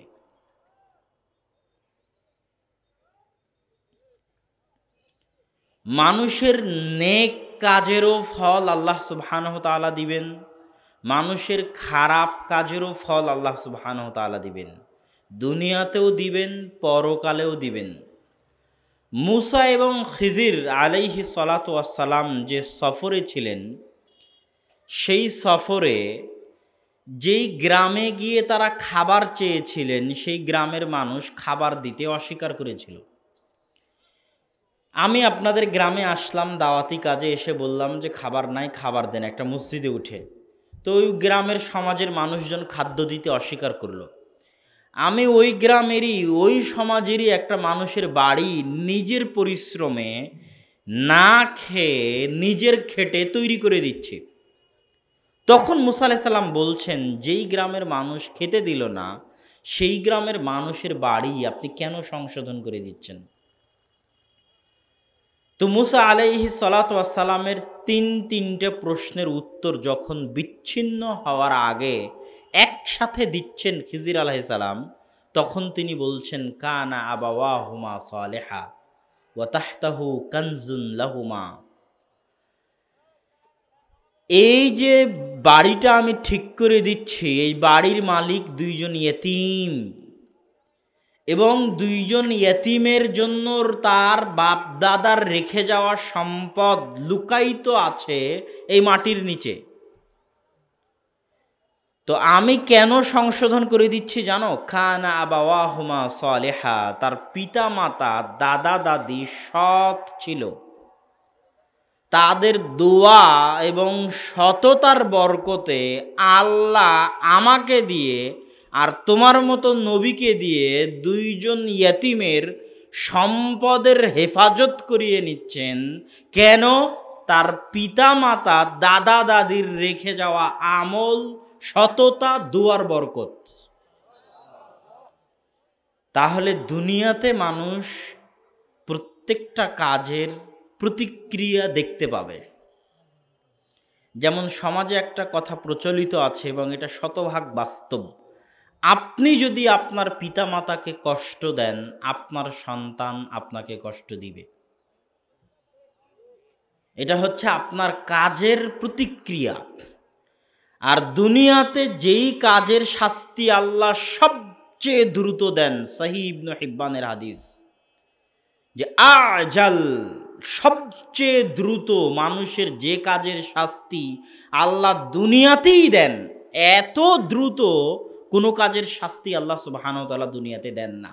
অনেক গুনাহ আল্লাহ কিয়ামতের জন্য রেখে দিয়েছেন, জাহান্নামের জন্য রেখে দিয়েছেন, কবরের আযাবের জন্য রেখে দিয়েছেন, কিন্তু এমন দুইটা গুনাহ, যেই দুইটা গুনাহের শাস্তি আল্লাহ সুবহানাহু ওয়া তাআলা দুনিয়াতে এবং দ্রুত দিবেন। এক, পিতা মাতার অবাধ্য হওয়া। তাহলে আপনি পিতা মাতার অবাধ্য হলে এর শাস্তি আপনি দ্রুত ভোগ করবেন দুনিয়াতেই। দ্বিতীয়ত হচ্ছে জেনা করা। জেনায় যদি লিপ্ত হন তো এর প্রতিফল, প্রতিক্রিয়া, রিয়াকশন আপনি দুনিয়াতেই দেখতে পাবেন এবং দ্রুত দেখতে পাবেন। হয় কোনো কঠিন রোগ ব্যাধিতে আক্রান্ত হয়ে যাবেন, যে রোগ ব্যাধি আপনার বংশে ছিল না, যে রোগ ব্যাধি ভালো হবে না, যে রোগ ব্যাধিতে আপনি হয়তো মারা যাবেন, হয়তো দারিদ্রতা পেয়ে বসবে। কোনো না কোনো একটা শাস্তি আল্লাহ সুবহানাহু ওয়া তাআলা দ্রুত দিবেন এই দুইটা কাজের, পিতামাতার অবাধ্য হওয়া এবং অবৈধ সম্পর্কে লিপ্ত হওয়া। তাহলে আমাদের আলোচনার মূল বাক্য ছিল নাউযু বিল্লাহি মিন শুরুরি আনফুসিনা ওয়া মিন সাইয়্যাতি আমালিনা। আল্লাহর নিকটে পরিত্রাণ চাই আমাদের করা খারাপ কাজের প্রতিক্রিয়া, পাল্টা প্রতিক্রিয়া, পাল্টা অনিষ্ট হতে। গুনাহ যখন করে ফেলেছি, আল্লাহ সেটা ক্ষমা করে দিক। আগের বাক্যে বলা আছে নাস্তাগফিরুহু, আল্লাহর নিকটে ক্ষমা চাই। ক্ষমা তো করে দিক, আমার এই গুনাহের পাল্টা প্রতিক্রিয়া যেন আমার জীবনে প্রতিফলন না ঘটে, সেটা থেকেও পরিত্রাণ চাচ্ছে। মান ইয়াহদিহিল্লাহু ফালা মুদিল্লা লাহ, আল্লাহ সুবহানাহু তাআলা যাকে হেদায়েত দিতে চান তাকে কেউ পথ ভ্রষ্ট করতে পারে না। আর আল্লাহ সুবহানাহু তাআলা যাকে পথ ভ্রষ্ট করেন তাকে হেদায়েত দেওয়ার কেউ থাকে না। আশহাদু আল্লা ইলাহা ইল্লাল্লাহু ওয়াহদাহু লা শারীকা লাহ, আমি সাক্ষ্য দিচ্ছি আল্লাহ সুবহানাহু তাআলা ব্যতীত কোনো ইলাহ নেই। ওয়াহদাহু, তিনি একক ইলাহ। লা শারীকা লাহ, তার কোনো অংশীদার, কোনো শেয়ার, কোনো ভাগ, কোনো বাটোয়ারা তার ইলাহত্বে, তার রুবুবিয়তে, তার নামে, তার গুণে, তার কাজে এবং তার কর্মে কোনো শরীক নেই। লা মাসিলা লাহ, তার মতো কেউ নেই। লাম ইয়াকুল্লাহু কুফুয়ান আহাদ, তার মতো কেউ নেই। আল্লাহ সুবহানাহু তাআলা একক, অদ্বিতীয়, শরীকবিহীন, অংশীদারবিহীন, ভাগবিহীন সত্তা। তার নামে, তার গুণে, তার রুবুবিয়তে, তার উলুহিয়তে, তার কাজে, তার কর্মে। নামে আল্লাহ, এই নামটা ব্যতিক্রম নাম। এই রকমের ব্যতিক্রম নাম আরবি ভাষায় নাই। এবং আরও অনেক ব্যতিক্রম দিক আছে যেগুলো মানুষ চিন্তা করলে বের করতে পারবে, যেটা সব সময় হয়তো বক্তব্যের মাঠে বলা যায় না। যেমন লা ইলাহা ইল্লাল্লাহ, আল্লাহ। এই আল্লাহ বা লা ইলাহা ইল্লাল্লাহ এই বাক্য উচ্চারণ করতে মানুষের ঠোঁটও ব্যবহার হয় না, মানুষের দাঁতও ব্যবহার হয় না, মানুষের মুখও বন্ধ করা লাগে না। স্বাভাবিক এবং সবচেয়ে সহজভাবে মানুষ এটা উচ্চারণ করতে পারে, আল্লাহ, লা ইলাহা ইল্লাল্লাহ। আরবিতে যত নাম আছে সব নাম নির্দিষ্টবাচক আর অনির্দিষ্টবাচক। ইংরেজিতেও আছে, table, the table, A table, একটি টেবিল, টেবিলটি, আর শুধু টেবিল। চেয়ার, চেয়ারটি, একটি চেয়ার। তো যখন শুধু চেয়ার, যখন শুধু টেবিল, তখন অনির্দিষ্টবাচক। আর যখনই বলবো টেবিলটি, চেয়ারটি, একটি চেয়ার, দুটি চেয়ার, ইংরেজিতে বলে ডিটারমিনার, তখন সেটা হয়ে যায় নির্দিষ্ট। আরবিতে নির্দিষ্ট করার জন্য আলিফ লাম ব্যবহার হয়। কিতাব, বই, আল কিতাব, বইটি। কথা বুঝতে পারছেন কি? বাবুন, দরজা, আল বাব, দরজাটি। তো আরবিতে আলিফ লাম ব্যবহার হয় নির্দিষ্ট করার জন্য। যখন নির্দিষ্টের প্রয়োজন তখন আলিফ লাম আসবে, যখন প্রয়োজন নয় তখন আলিফ লাম থাকবে না। কিন্তু আল্লাহ এই শব্দটাই আরবিতে একমাত্র শব্দ যেটার সাথে আলিফ লাম জন্মগতভাবে, অস্তিত্বগতভাবে সম্পৃক্ত, কোনো সময় বিচ্ছিন্ন হয় না। তো আল্লাহ সুবহানাহু তাআলার এই নামটা নাম হওয়ার দিক থেকে একক, ব্যতিক্রম, অদ্বিতীয় নাম। আরও গবেষণা করলে আরও বের হবে। আল্লাহ সুবহানাহু তাআলা গুণের দিক থেকে অদ্বিতীয়। আল্লাহ সুবহানাহু তাআলার গুণ দুই ধরনের। আল্লাহ সুবহানাহু তাআলার জাতি, সত্তাগত গুণ, আল্লাহ সুবহানাহু তাআলার আমালি কর্মগত গুণ, আল্লাহ সুবহানাহু তাআলার জাতি সত্তাগত গুণ হচ্ছে আল্লাহ সুবহানাহু তাআলা জ্ঞানী, আল্লাহ সুবহানাহু তাআলা চিরঞ্জীব,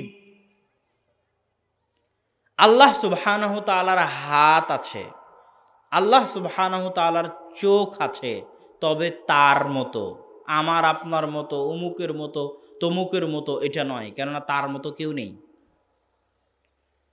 এগুলো হচ্ছে আল্লাহর সত্তাগত গুণ, আল্লাহর কর্মগত গুণ। আল্লাহ সুবহানাহু তাআলা সৃষ্টি করেন, আল্লাহ সুবহানাহু তাআলা কথা বলেন, আল্লাহ সুবহানাহু তাআলা নিচের আসমানে নেমে আসেন। এগুলো হচ্ছে আল্লাহ সুবহানাহু তাআলার কর্মগত গুণ। তো এই সত্তাগত এবং কর্মগত গুণে আল্লাহ সুবহানাহু তাআলা একক অদ্বিতীয়। আল্লাহ যেমন জ্ঞানী তেমন জ্ঞানী পৃথিবীতে কেউ নাই। আল্লাহ সুবহানাহু তাআলা যেমন দেখেন তেমন পৃথিবীতে কেউ দেখে না। এটা হচ্ছে আল্লাহ সুবহানাহু তাআলার এককত্ব এবং অদ্বিতীয়ত্ব।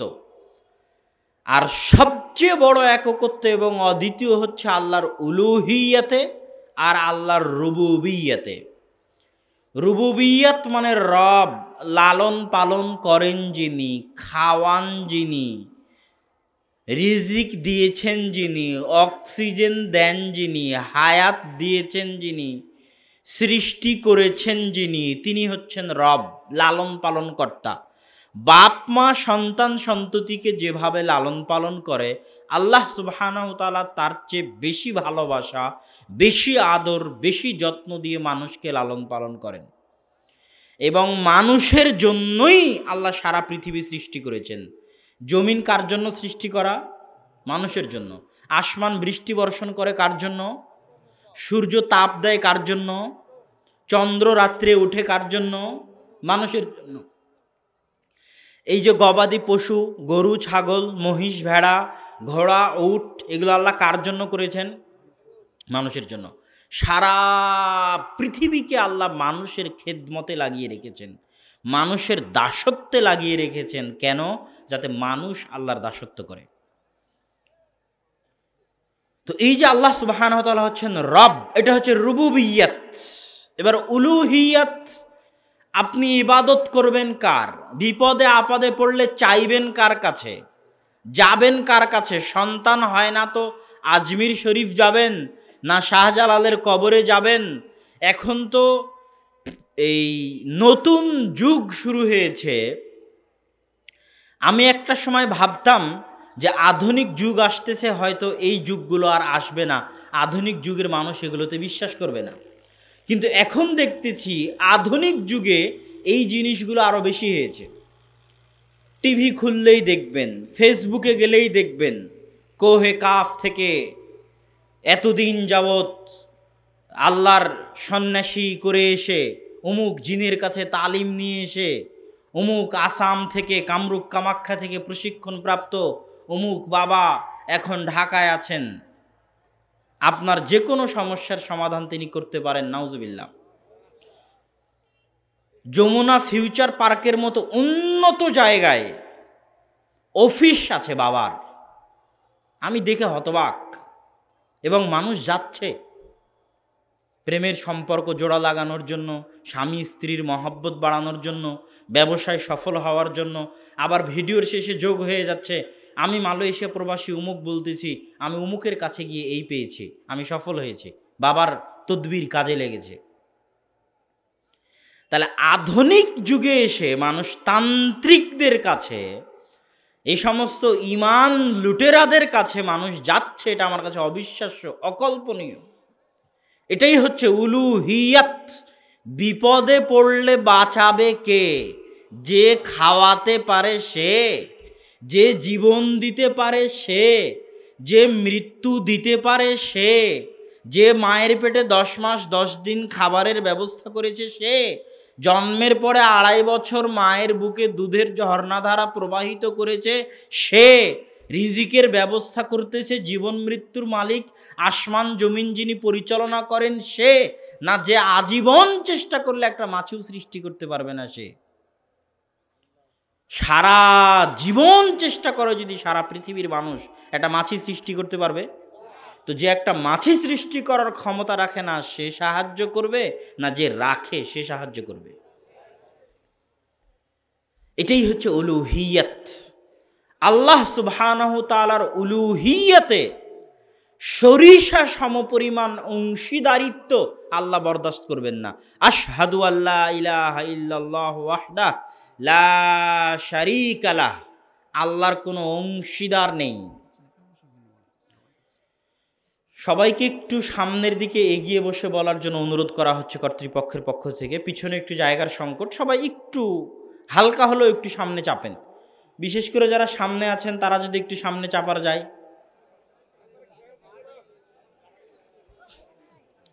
এক ইঞ্চি করে হলেও পিছনে 2 কাতার বের হবে।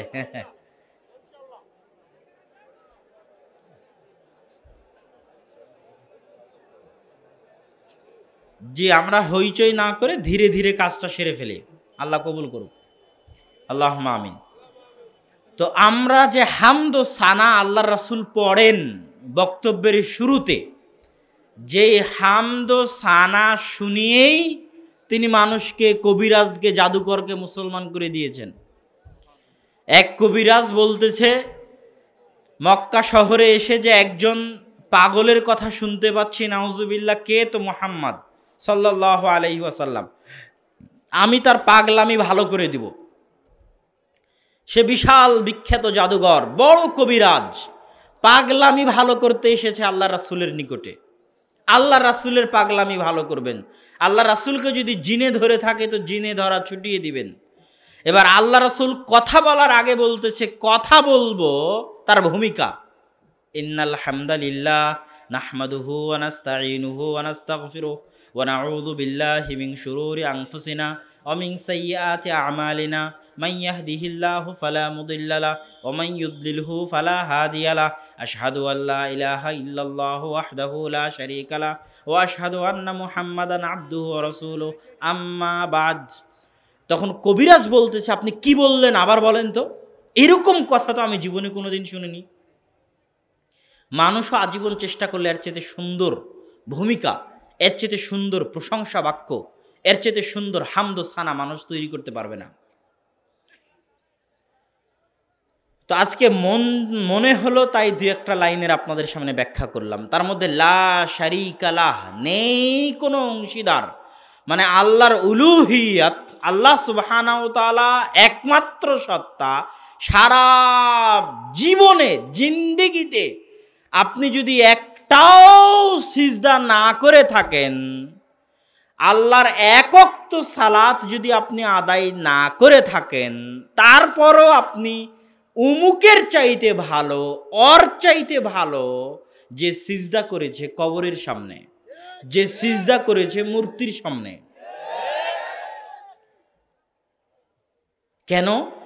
আপনি ইবাদতই করেননি কিন্তু শিরকও করেননি।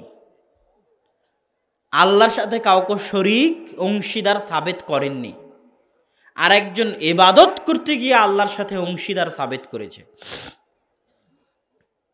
সম্মানিত উপস্থিতি, সুতরাং সারা জীবনে একটা সিজদা করলেও আল্লাহর জন্য, হাত তুলে কারো কাছে চাইলেও সেটা আল্লাহর কাছে, রোগ মুক্তি চাইলেও সেটা আল্লাহর কাছে, জিনের কাছে গিয়ে, তান্ত্রিকের কাছে গিয়ে, জাদুকরের কাছে গিয়ে হাত দেখিয়ে ভাগ্য পরীক্ষা করে নিজের ভাগ্য পরিবর্তনের চেষ্টা করা, ভবিষ্যৎ জানার চেষ্টা করা, তাবিজ কবজ লটকানোর মাধ্যমে রোগ থেকে মুক্তি পাওয়ার চেষ্টা করা, কবরের কাছ থেকে সরিষা সমপরিমাণ কল্যাণের আশা করা।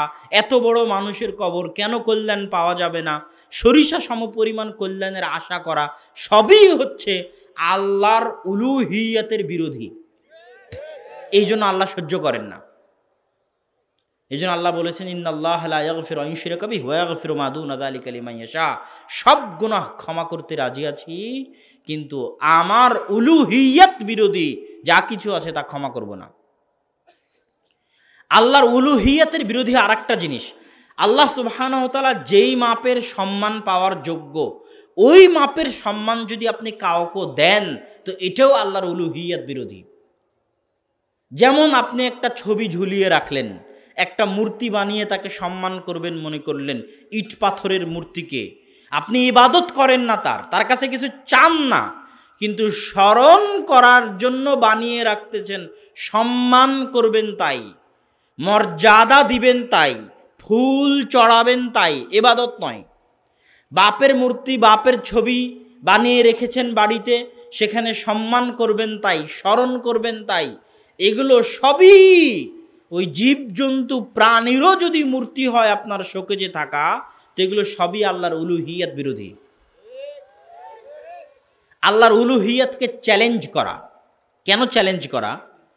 মানুষ কি মানুষের মতো সৃষ্টি তৈরি করতে পেরেছে? আর একটা মানুষ পারেনি, পারবেও না, এটা মানুষের পক্ষে সম্ভবও নয়। মানুষকে আল্লাহ সুবহানাহু ওয়া তাআলা যে চোখ দিয়েছে, এই চোখ দিয়ে মানুষ যত সুন্দর রাতের দৃশ্য দেখতে পায়, পৃথিবীর কোনো ক্যামেরায় রাতের দৃশ্য ওভাবে ধারণ করতে পারে না। কেননা মানুষের চোখে যে মেগাপিক্সেল আছে ওই ক্যামেরাগুলোতে সেটা নাই। এই জন্য রাতের দৃশ্য আপনি গুগলে গিয়ে সার্চ দিলে দেখবেন সব ফটোশপ করে তৈরি করা, কম্পিউটারে ডিজাইন করে তৈরি করা। রিয়াল রাতের যে দৃশ্য আপনি আকাশে দেখেন, ওই দৃশ্য পৃথিবীর কোনো ক্যামেরা আপনাকে দেখাতে পারবে না ছবি তুলে। তার মানে মানুষের চোখের মতো ক্যামেরা মানুষ তৈরি করতে পারেনি, এবং মানুষের ব্রেনের মতো মেধা মানুষ তৈরি করতে পারেনি। রোবট যতটুকু আপনি তাকে করে দিবেন, ততটুকু, যতটুকু প্রোগ্রাম আপনি সেট করে দিবেন, সেই প্রোগ্রামের উপরেই সে চলতে পারবে। আর মানুষ জন্মের পর থেকে নিজে নিজে শিখে। আপনি আরও শিখেন, আরও শিখতে পারবেন, আরও শিখেন, আরও শিখতে পারবেন, আরও শিখেন, আরও শিখতে পারবেন।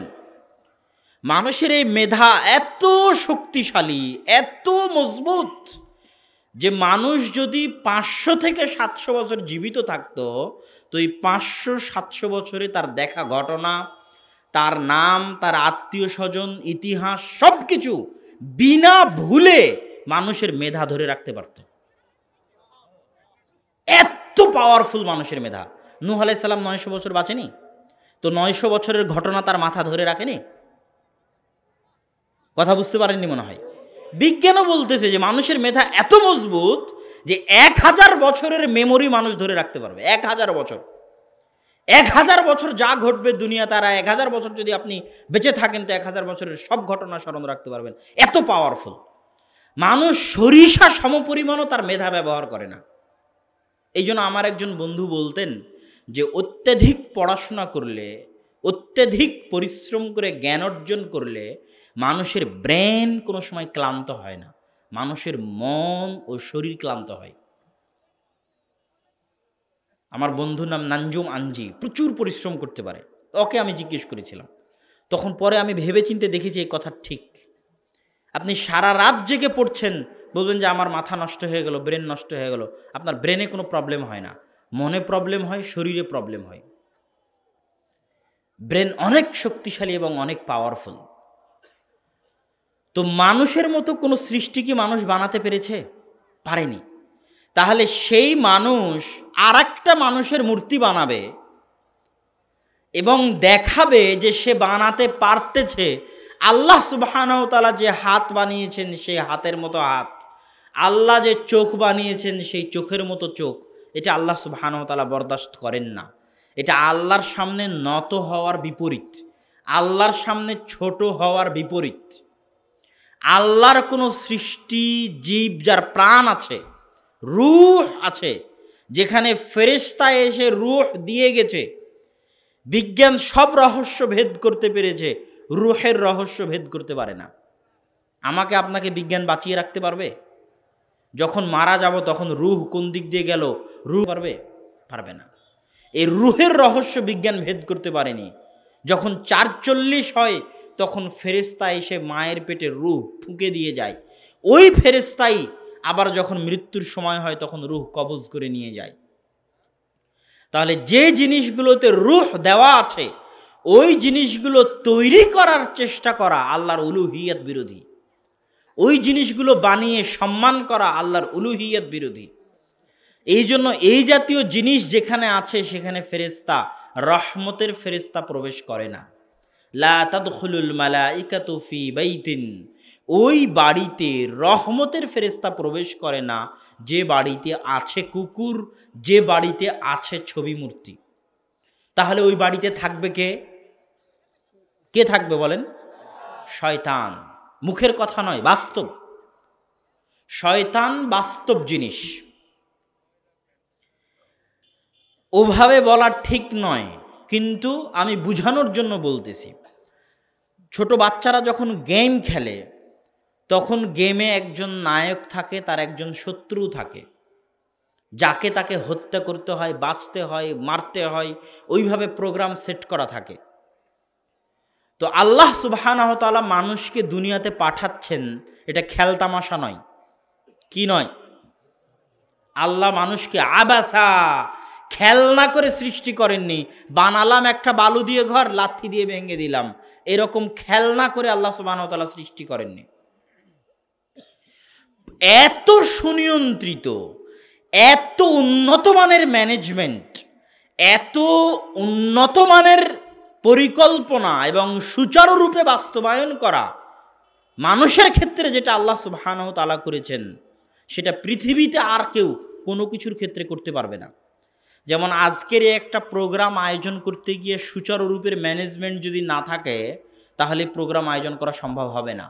কতদিন আগে তাঁবু টাঙ্গাতে হবে, প্রোগ্রামের আসতে আসতে নিচের পিছনের ব্যানারটা ঠিক করতে হবে, মাইক কবে ভাড়া করতে হবে, কে কে আলোচনা দিবে, কোথায় পোস্টার মারতে হবে, কোথায় মারতে হবে না, আলোচনা কয়টা থেকে শুরু হবে, কয়টা শেষ হবে, সিসি ক্যামেরা লাগানো লাগবে কিনা, প্রশাসনের অনুমতি লাগবে কিনা, এগুলো টাইম টু টাইম না হলে কি প্রোগ্রাম চলবে? এই সামান্য একটা প্রোগ্রামকে যদি আপনি এত সুচারুরূপে, এত টাইম টু টাইম পরিকল্পনা মাফিক ম্যানেজ করেন, তো আল্লাহ সুবহানাহু ওয়া তাআলার মানুষকে সৃষ্টি করা আপনার এই প্রোগ্রাম আয়োজন করার চাইতে হাজার গুণ, লাখো গুণ, কোটি গুণ শক্তিশালী ম্যানেজমেন্টের মাধ্যমে আল্লাহ করে থাকেন। এই জন্য আল্লাহ আপনার প্রতিটা ধাপ, প্রতিটা পদক্ষেপ, আপনার মুখের প্রতিটা কথা সবকিছু অন দ্য রেকর্ডেড এবং পুরো পরিকল্পনা মাফিক। কত দিনের দিন ফেরেশতা এসে ফু দিবে আল্লাহ সুবহানাহু ওয়া তাআলার আগে থেকেই পরিকল্পনা আছে। কত দিনের দিন মায়ের পেট থেকে বের হবে, কিভাবে দুধ খাবে, কোথায় থেকে আল্লাহ সুবহানাহু ওয়া তাআলা দুধের ব্যবস্থা করবেন, কবে মৃত্যুবরণ করবে তার জন্য ফেরেশতা, সে ফেরেশতা কিভাবে জান কবজ করবে, তার সিস্টেম আছে, তার নিয়ম আছে, তার মূলনীতি আছে। ওই নিয়মেই, ওই মূলনীতিতেই ঠিক ওই সময়ই সে জান কবজ করবে। মানুষ যা কিছু করতেছে 24 ঘন্টা, এটা মানুষ একটা গেমের মধ্যে আছে। এই গেমের সবচেয়ে বড় ভিলেন, সবচেয়ে বড় শত্রু, বাস্তব এবং রিয়াল এবং প্রকাশ্য জঘন্য নিকৃষ্ট শত্রু হচ্ছে শয়তান। এবং ওকে আল্লাহ ওই পাওয়ার দিয়ে রেখেছে যে আপনার অন্তরের উপর প্রভাব বিস্তার করতে পারবে, যে প্রভাব আপনার স্ত্রী পারবে না, আপনার সন্তান পারবে না, ওই প্রভাব বিস্তার করার ক্ষমতা আল্লাহ শয়তানকে দিয়েছে। এটাই পরীক্ষা, এটাই গেম। এবং আপনার প্রত্যেকটা পদক্ষেপ রেকর্ডেড, এবং এটা রেকর্ড করার জন্য আল্লাহ একজন মানুষকে অপরাধী প্রমাণ করার জন্য আজকের বিশ্বে যত উন্নত মানের ব্যবস্থা কায়েম করেছে, এর চাইতে হাজার লাখো কোটি গুণ উন্নত ব্যবস্থা আল্লাহ সুবহানাহু ওয়া তাআলা। আজকের যুগে দেখবেন ফরেনসিক রিপোর্ট, একটা রিভলভারে যদি গুলি করা হয়, তাহলে ওই রিভলভার যদি পুলিশ অন দ্য স্পট আসে, তো ওই রিভলভারের ফরেনসিক রিপোর্টে দেখা যাবে যে কার ফিঙ্গারপ্রিন্টে ছিল এটা। তাহলে আমার ফিঙ্গারপ্রিন্ট রিভলভারে থাকার ফলে যদি আজকের আধুনিক বিজ্ঞান সেটাকে ধরতে পারে, কথা কি আমার বুঝতে পারছেন? তাহলে আমি সারা জীবনে এই হাত দিয়ে যা কিছু করছি, যা কিছু ধরছি, এই পা দিয়ে যা কিছু করছি ধরছি, তাই আঙ্গুলে যে সেভ করা নাই তার গ্যারেন্টি কি? মানুষ যদি পারে, আল্লাহ পারেন না? আর এটা কিয়ামতের মাঠে কথা বলবে। যা রেকর্ডেড আছে, যেখানে যেখানে স্পর্শ হচ্ছে, ফরেনসিক রিপোর্টের মতো কিয়ামতের মাঠে বলতে থাকবে। আল্লাহ সুবহানাহু ওয়া তাআলা মুখ বন্ধ করে দিবেন, হাত এবং পা কথা বলবে। মানুষ যদি সিসি ক্যামেরা দিয়ে রেকর্ড করতে পারে, দেখাতে পারে যে সিসি ক্যামেরা এই ঘটনা ঘটলো, আল্লাহ সুবহানাহু ওয়া তাআলা বলছেন যে কেউ যদি যাররা পরিমাণ খারাপ কাজ করে, ওমাই ইয়ামাল মিসকালা যাররাতিন খায়রান ইয়ারাহ, যাররা পরিমাণ ভালো কাজ, যাররা পরিমাণ খারাপ কাজ করে, তাহলে সে সেটা পড়বে, এ কথা বলেননি। সে সেটা কি পাবে? দেখতে পাবে। কি বলেছেন আল্লাহ কোরআনে? দেখতে পাবে। কিয়ামতের মাঠে সে সেটা দেখতে পাবে। তো মানুষ যদি সিসি ক্যামেরা দিয়ে আপনার কাজ সংরক্ষণ করতে পারে, তো আল্লাহ সুবহানাহু ওয়া তাআলা আপনাকে আপনার কাজ দেখাতে পারবেন না? পারবেন, অবশ্যই পারবেন। এবং সবচেয়ে বড় আল্লাহ সুবহানাহু ওয়া তাআলার মেমোরি কার্ড, আল্লাহ সুবহানাহু ওয়া তাআলার সবচেয়ে শক্তিশালী যন্ত্র, যেটা কিয়ামতের মাঠে মানুষকে ফাঁসিয়ে দিবে, সেটা হচ্ছে এই জমিন, এই মাটি। ইয়াউমাইযিন তুহাদ্দিসু আখবারাহা বিআন্না রাব্বাকা আওহা লাহা। এই জমিনের উপর হাজার লাখো বছরে যা কিছু ঘটছে, জমিন সেটা সেভ করে রাখতেছে। এই জমিন আশ্চর্য মেশিন। এই জমিনে আপনি যদি একটা বীজ বপন করেন, তো বীজ থেকে গাছ হয় না? তাহলে জমিনের যদি ওই ক্ষমতা না থাকে, আল্লাহ না দিয়ে থাকেন, তো জমিন কিভাবে একটা গাছ উগাচ্ছে? জমিন আশ্চর্য মেশিন। যে জমিন আজকে গাছ উগাতে পারতেছে, যে জমিন আজকে গাছকে বড় করতে পারতেছে, ওই জমিন যে কিয়ামতের মাঠে আপনার গুনাহের কথা বলতে পারবে না, এর কোনো গ্যারেন্টি আছে? কোনো গ্যারেন্টি নেই। জমিন যদি অকেজো অপদার্থ হতো, তাহলে একটা কথা ছিল। জমিন তো কাজ করছে। আপনি চোখের সামনে দেখতে পাচ্ছেন, জমিনে বীজ ফেললেই বীজ হচ্ছে, ধান ফেললেই ধান হচ্ছে ওই কাদামাটি থেকেই। তাহলে জমিন কাজ করতেছে না? আজকে যে জমিন গাছ বপন করতে পারতেছে, উৎপন্ন করতে পারতেছে, এই ক্ষমতা আল্লাহ যে জমিনকে দিয়েছে, জমিন সব সেভ করে রাখতেছে, কিয়ামতের মাঠে বলবে। তো আল্লাহ সুবহানাহু ওয়া তাআলা মানুষের প্রত্যেকটা পদক্ষেপ আল্লাহ খেলনা হিসেবে সৃষ্টি করেনি মানুষকে। মানুষের প্রত্যেকটা পদক্ষেপ আল্লাহ মেপে মেপে রেখেছেন এবং দেখছেন, পর্যবেক্ষণ করছেন, এবং এটার উপরেই কিয়ামতের মাঠে ফায়সালা হবে। আপনি একটা গেমের মধ্যে আছেন, এই গেমে আপনি জিতবেন না হারবেন সেটা আপনার ব্যাপার। এই জন্য বিনা চিন্তা ভাবনা করে কথা বলা যাবে না, বিনা চিন্তা ভাবনা করে ধাপ ফেলা যাবে না। প্রত্যেকটা কথার হিসাব আল্লাহ সুবহানাহু ওয়া তাআলা কিয়ামতের মাঠে নেবেন। প্রত্যেকটা কর্মের হিসাব আল্লাহ সুবহানাহু ওয়া তাআলা কিয়ামতের মাঠে নেবেন। আপনার এই প্রোগ্রাম আয়োজন করা যতটা সুচারুরূপে, মানুষ সৃষ্টি করা, মানুষকে লালন পালন করা, মানুষকে পরীক্ষা করা, তার চেয়ে বেশি সুচারুরূপে, হাজার গুণ বেশি শক্তিশালী ম্যানেজমেন্টের অধীনে আল্লাহ সুবহানাহু ওয়া তাআলা করেছেন। কোনো বিশৃঙ্খলা পাবেন না সারা পৃথিবী পরিচালনায়। সূর্য কখন উঠবে, কখন যাবে, চন্দ্র কখন উঠবে, কখন যাবে, রাত দিন কিভাবে হবে, কাকে কখন জীবন দিতে হবে, কার কখন মৃত্যু নিতে হবে, কোনো বিশৃঙ্খলা নাই। কোথায় কখন বৃষ্টি হতে হবে, কোথায় ভূমিকম্প হতে হবে, সব কিছুর জন্য আল্লাহ সুবহানাহু ওয়া তাআলার ফেরেশতা নিয়োজিত করা আছে। জুনুদুল্লাহ, আল্লাহর সেনাবাহিনী হচ্ছে আল্লাহর ফেরেশতা। তো সম্মানিত উপস্থিতি, আমরা আলোচনা করছিলাম আল্লাহ সুবহানাহু ওয়া তাআলার উলুহিয়াত, আল্লাহ সুবহানাহু ওয়া তাআলার একত্ব, আল্লাহ সুবহানাহু ওয়া তাআলার অদ্বিতীয়ত্ব, এবং উপাসনা ইবাদত পাওয়ার একমাত্র হকদার হচ্ছেন আল্লাহ সুবহানাহু ওয়া তাআলা। মানুষ দিনের পথে কিভাবে আসবে, আজকের বক্তব্যের যেটা মৌলিক আলোচনার বিষয়বস্তু, হামদ ও সানার সংক্ষিপ্ত ব্যাখ্যার পরে মানুষ দিনের পথে কিভাবে আসবে? মানুষ দিনের পথে আসার সবচেয়ে বড় মাধ্যম হচ্ছে জ্ঞান, আল ইলম। রাসূল সাল্লাল্লাহু আলাইহি ওয়াসাল্লাম যে যুগে প্রেরিত হয়েছেন, সেই যুগকে বলা হতো জাহেলিয়াতের যুগ, অন্ধকার যুগ। জাহেলিয়াত শব্দটা এসেছে জাহাল, মূর্খতা থেকে। যে মূর্খ তাকে আমরা কি বলি বলেন তো? জাহেল বলি। যে মূর্খ তাকে আমরা জাহেল বলি। সেখান থেকে এসেছে জাহিলিয়াত, মূর্খতা, অজ্ঞতা। তাহলে আল্লাহর রাসূল যে যুগে প্রেরিত হয়েছেন, সেই যুগটা কি যুগ? মূর্খতার যুগ, অজ্ঞতার যুগ, সেটাই জাহিলিয়াতের যুগ। সেই মূর্খতা, সেই অজ্ঞতাকে আল্লাহর রাসূল দূর করেছেন কি দিয়ে? জ্ঞান দিয়ে। সেই জ্ঞানের নাম কি? ইসলাম। সেই জ্ঞানটার নামে কি? ইসলাম। তার মানে ইসলামই হচ্ছে জ্ঞান, জ্ঞানই হচ্ছে ইসলাম। এই জন্য ইসলাম বিরোধী যা কিছু আছে, সেটা আসল প্রকৃত জ্ঞান নয়। ইসলাম বিরোধী যা কিছু আছে ওটা নিশ্চিত মূর্খতা, ওটা নিশ্চিত অজ্ঞতা, ওটা নিশ্চিত বোকামি। সময়ের পরিপ্রেক্ষিতে মানুষ বুঝতে পারবে। এই জন্য আব্দুর রাজ্জাক বিন ইউসুফ বহু বক্তব্যে বলেছে, এটা মানুষ বুঝতে পারে না যে এটা কেমন কথা হয়ে গেল, যে প্রিন্সিপালের সামনে তার ছাত্রী নাচে, পিএইচডি ডিগ্রি অর্জন করে এসছে অক্সফোর্ড থেকে, তাকে যদি আমি জাহেল প্রমাণ করতে না পারি তো জাতির সামনে বক্তব্য দিব না। তো জাহেল মানেটা কি? জাহেল মানে সে ক খ পড়া জানে না, এটা প্রমাণ করব? হ্যাঁ, জাহেল মানে সে এবিসিডি পড়া জানে না, এটা প্রমাণ করব?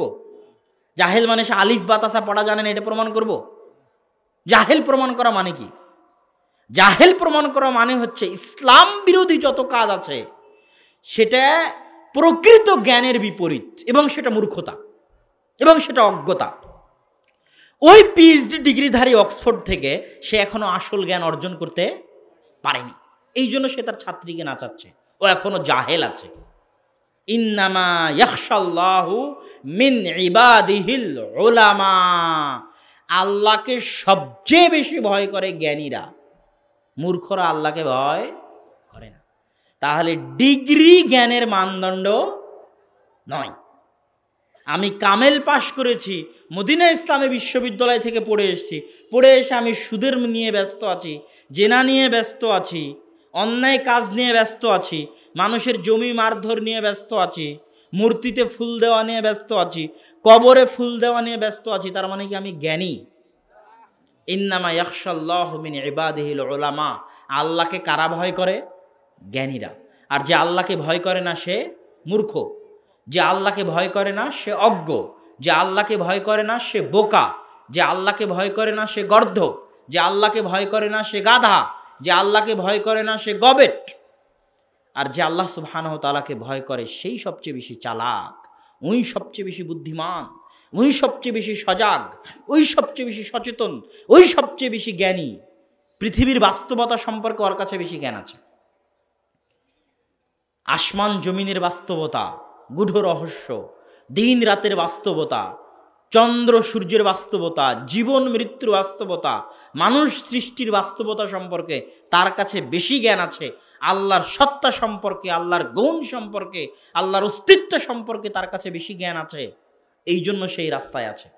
এখন সেই দিন একজন প্রশ্ন করেছে, এখানেও বক্তব্য দিতে দিতে প্রশ্নটা মাথায় আসলো যে ইবলিস তো অনেক জ্ঞানী ছিল, ইবলিস তো আমাদের চাইতে বেশি নিকট থেকে ফেরেশতাদের সাথে সে সরাসরি আল্লাহ সুবহানাহু ওয়া তাআলার কথা শোনা, নির্দেশ অমান্য করা, আমরা যতটা আল্লাহ সুবহানাহু ওয়া তাআলাকে চিনি তার চাইতে তো সে বেশি চিনত।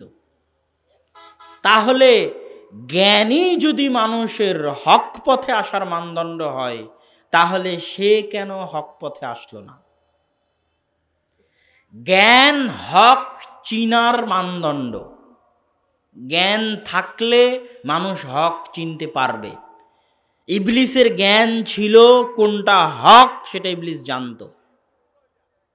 আরও যারা রাসূল সাল্লাল্লাহু আলাইহি ওয়াসাল্লামের যুগের মক্কার কাফের মুশরিক, তাদের কাছে জ্ঞান ছিল, তারা হক কোনটা সেটা জানতো। আজকের যুগেও যারা জ্ঞানী তারা হক কোনটা সেটা জানে, কিন্তু ইবলিস হক মানতে পারেনি কেন?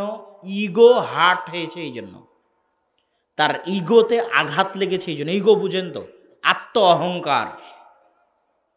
মানুষের আত্ম অহংকারে আঘাত লাগলে, ইগোতে আঘাত লাগলে নিশ্চিত ক্ষতি জানার পরও মানুষ কাজ করে। কথার কথা আপনি দেখলেন আপনার স্ত্রী পর পুরুষের সাথে পরকীয়ায় লিপ্ত আছে, এটা আপনার ইগোতে চরম হার্ট করলো। আপনি করলেন কি? ওকে কাটে ফেলে দিয়ে ওর লাশ নিয়ে থানায় চলে গেলেন, গিয়ে বললেন আমি একে হত্যা করেছি, আমাকে ফাঁসি দিয়ে দাও। কথা কি বুঝতে পেরেছেন? আপনি জানেন যে তাকে হত্যা করার কারণে আমাকে ফাঁসি হয়ে যাবে, কিন্তু আপনার ইগো এত চরম পরিমাণে হার্ট হয়েছে যে আপনি ফাঁসি বরদাস্ত করে নেবেন, কিন্তু তারপরে এটা বরদাস্ত করতে পারবেন না। তো ইবলিসের ইগো চরমভাবে হার্ট হয়েছিল, আত্ম অহংকার চরমভাবে আঘাতপ্রাপ্ত হয়েছিল।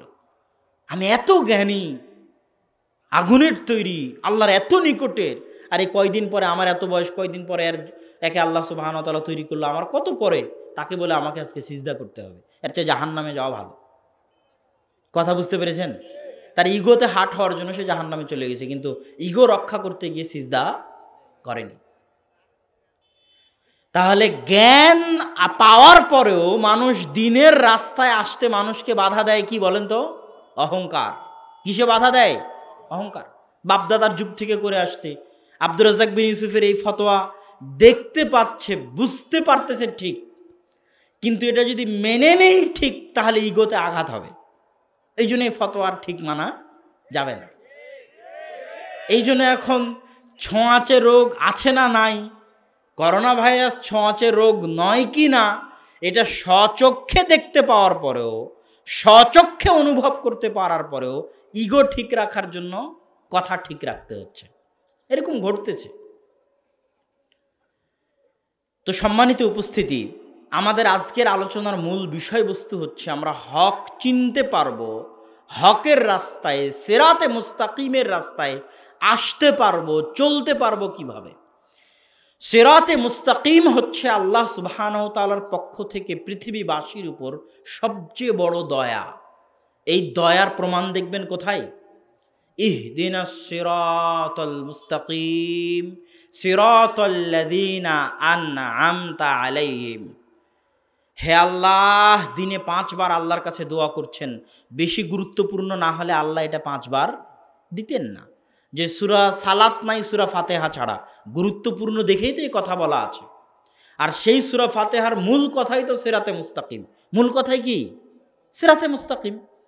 তো সিরাতে মুস্তাকিমের সঙ্গে আল্লাহ কি বলছে? সিরাতাল লাযিনা আনআমতা আলাইহিম। সিরাতে মুস্তাকিম তারাই পায় যাদের উপর আল্লাহর দয়া আছে। আর সিরাতে মুস্তাকিম তারা পায় না যারা অভিশপ্ত এবং যারা পথভ্রষ্ট। গায়রিল মাগদুবি আলাইহিম ওয়ালাদ-দাল্লিন। তাহলে আল্লাহর সবচেয়ে বড় দয়া সিরাতে মুস্তাকিম পাওয়া, সিরাতে মুস্তাকিমে চলতে পারা। এই দয়াটা চাওয়ার জন্যই 5 ওয়াক্ত সালাতে আপনাকে বলতে হচ্ছে ইহদিনাস সিরাতাল মুস্তাকিম। আর এই রাস্তায় তারাই চলতে পারে যাদের উপর আল্লাহ দয়া করেছেন। সিরাতাল লাযিনা আনআমতা আলাইহিম, তারাই চলতে পারে যাদের উপর আল্লাহর কি আছে? দয়া আছে। কোটি টাকার মালিক হওয়া আল্লাহর দয়ার পরিচয় নয়। 100 বিঘা সম্পত্তির মালিক হওয়া আল্লাহর অনুগ্রহের পরিচয় নয়। এবং বিপদে আপদে থাকা আল্লাহর গজব অসন্তুষ্টির প্রমাণ নয়। ইউসুফ আলাইহিস সালাতু ওয়াস সালামকে তার ভাইয়েরা, নবীর ছেলেরা কুয়াতে ফেলে দিয়েছেন। আপনার ভাইয়েরা কি আপনাকে কোনোদিন কুয়াতে ফেলেছিল নাকি? তাহলে আপনার ভাইয়েরা অন্তত পক্ষে ইউসুফ আলাইহিস সালামের ভাইয়ের চাইতে ভালো ব্যবহার করছে আপনার সাথে। তাহলে কি ইউসুফ আলাইহিস সালামের প্রতি আল্লাহর গজব অসন্তুষ্টি ছিল? ইউসুফ আলাইহিস সালাম নিজে নবী, তার পিতা ইয়াকুব নবী, তার দাদা ইসহাক নবী, তার পরদাদা ইব্রাহিম নবী। আর নবী ইবনুন নবী ইবনুন নবী ইবনুন নবী, নবীর ছেলে নবীর ছেলে নবীর ছেলে নবী। এত মহৎ বংশের বংশমর্যাদার অধিকারী ইউসুফ আলাইহিস সালাতু ওয়াস সালাম মানুষের বাড়িতে কৃতদাস হয়ে, মানুষের কেনা গোলাম হয়ে মানুষের বাড়িতে কাজ করেছেন। আপনি কি কৃতদাস ছিলেন? আপনি মানুষের বাড়িতে কেনা গোলাম ছিলেন? বলেন, ছিলেন? ছিলেন না। আর ইউসুফ আলাইহিস সালাম নবীর সন্তান হওয়ার পরও, নিজে নবী হওয়ার পরও, দাদা নবী হওয়ার পরও, পরদাদা নবী হওয়ার পরও মানুষের বাড়িতে গোলাম থেকেছেন। কৃতদাস, কেনা গোলাম, যে কাজ করে। কেন? উনি তো আর জানেন না যে উনি কে। কাজের নির্দেশ দিয়েছে, কাজ করেছে, কেনা গোলাম। ইউসুফ আলাইহিস সালাতু ওয়াস সালাম মিথ্যা অপবাদ মাথায় নিয়ে 7 বছর জেলখানায় ছিলেন। আপনি জেলখানায় ছিলেন? উনি একজন নবী হওয়ার পরে, বাপ নবী হওয়ার পরে, দাদা নবী হওয়ার পরে, পরদাদা নবী হওয়ার পরে উনি জেলখানায়। তাহলে আল্লাহর দয়া আপনার 100 কোটি টাকার 100 বিঘা জমি প্রমাণ করে না যে আপনার উপর আল্লাহর দয়া আছে। ইউসুফের উপর আল্লাহর দয়া আছে, এটা কি প্রমাণ করে বলেন তো? একটা প্রশ্ন। পুরো ইউসুফ আলাইহিস সালামের জীবনী সবাই জানেন। তো ইউসুফ আলাইহিস সালামের এই পুরো জীবনীতে ইউসুফ আলাইহিস সালাতু ওয়াস সালামের উপর যে আল্লাহর দয়া আছে, এটার একটা প্রমাণ দেখান। একদম স্পেসিফিক প্রমাণ। জি, কি দেওয়া? মাশাআল্লাহ, জেনা থেকে বাঁচিয়ে নেওয়া। আল্লাহু আকবার। এটাই ইউসুফ আলাইহিস সালাতু ওয়াস সালামের প্রতি আল্লাহর দয়ার প্রমাণ, যে আল্লাহ তাকে অসৎ পথ থেকে, খারাপ পথ থেকে, নিকৃষ্ট পথ থেকে বাঁচিয়ে নিয়েছেন। আর আপনার উপর আল্লাহর অভিশাপের এটাই প্রমাণ, আল্লাহর উপর, আপনার উপর আল্লাহর দয়া না থাকার এটাই প্রমাণ, আপনি আল্লাহর রহমত থেকে বঞ্চিত, আল্লাহর দরবার থেকে বিতাড়িত, আল্লাহর করুণা দৃষ্টি থেকে বঞ্চিত, আপনি আল্লাহর রহমত দয়া থেকে মাহরুম। সরিষা সমপরিমাণ দয়া রহমত আপনার উপর আল্লাহর নাই, এটাই প্রমাণ। আল্লাহ আপনাকে সুদে ব্যস্ত রেখেছে, আল্লাহ আপনাকে ফজরের সালাত পড়তে দেয়নি, আল্লাহ আপনাকে তাহাজ্জুদের সালাত পড়তে দেয়নি, আল্লাহ আপনাকে গানে ব্যস্ত রেখেছে, আল্লাহ আপনাকে খারাপ কাজে ব্যস্ত রেখেছে। এটাই সবচেয়ে বড় শাস্তি আপনার জন্য, যে আপনি আল্লাহর রহমত থেকে বঞ্চিত। এটা মানুষকে বুঝতে পারতে হবে। আপনি ফজরের সালাত আদায় করতে পারছেন না মানে আপনি আল্লাহর থেকে দূরে চলে গেছেন, এটা অনুভব করতে পারতে হবে। আপনি গান বাজনায় ব্যস্ত আছেন, খারাপ কাজে ব্যস্ত আছেন, হারাম উপার্জনে ব্যস্ত আছেন, মানে আপনি আল্লাহর রহমত থেকে বঞ্চিত হয়ে গেছেন, আল্লাহর দয়া করুণা দৃষ্টি থেকে বঞ্চিত আছেন। রাসূল সাল্লাল্লাহু আলাইহি ওয়াসাল্লাম বলছেন, ইন্নাল্লাহা ইউতিদ দুনিয়া লিমান ইউহিব ওয়া মান লা ইউহিব। আল্লাহ সুবহানাহু ওয়া তাআলা দুনিয়া তাকেও দেন যাকে আল্লাহ সুবহানাহু ওয়া তাআলা ভালোবাসেন, আর আল্লাহ সুবহানাহু ওয়া তাআলা দুনিয়া তাকেও দেন যাকে আল্লাহ সুবহানাহু ওয়া তাআলা ভালোবাসেন না। আল্লাহ ফেরাউনকে দুনিয়া দেননি, ক্ষমতা দেননি, পাওয়ার। আল্লাহ কারুনকে ধন সম্পদ দেননি, দিয়েছেন। আল্লাহ দাউদ সুলাইমানকেও ক্ষমতা পাওয়ার দিয়েছেন, ধন সম্পদ দিয়েছেন। মানে আল্লাহ ধন সম্পদ ক্ষমতা পাওয়ার যাকে ভালোবাসেন তাকেও দেন, যাকে ভালোবাসেন না তাকেও দেন। কিন্তু আল্লাহর ইবাদত করার সুযোগ, আল্লাহর দাসত্ব করার সুযোগ, আল্লাহর কাছে থাকার সুযোগ, কাছে আসার সুযোগ, আল্লাহর সাথে যোগাযোগ সম্পর্ক রক্ষা করার সুযোগ আল্লাহ তাকেই দেন যাকে তিনি ভালোবাসেন। এবং যে আল্লাহর কাছে যেতে থাকে আল্লাহর আনুগত্যের মাধ্যমে, তাকে আল্লাহ এত কাছে করে নেন, ফরজ ইবাদত আদায় করে, পাশাপাশি নফল করে, নফল সালাত, নফল সিয়াম, এগুলোর মাধ্যমে সে আল্লাহর এত নৈকট্য অর্জন করে, আল্লাহর ভালোবাসা, দয়া, রহমত এত অর্জন করে। আল্লাহ রসুলের বুখারীর হাদিস, যে তার হাত যেন আল্লাহর হাত হয়ে যায়, তার পা যেন আল্লাহর পা হয়ে যায়। এইভাবে রাসূল সাল্লাল্লাহু আলাইহি ওয়াসাল্লামের হাদিস, যে আল্লাহ তাকে এত কাছে করে নেন, এর সাথে যে শত্রুতা করে আল্লাহ তার সাথে শত্রুতা করবে। সম্মানিত উপস্থিতি, আল্লাহ সুবহানাহু ওয়া তাআলা আমাদেরকে আল্লাহ সুবহানাহু ওয়া তাআলার কাছে আসার, তার নৈকট্য অর্জন করার তৌফিক দান করুক। আল্লাহুম্মা আমিন।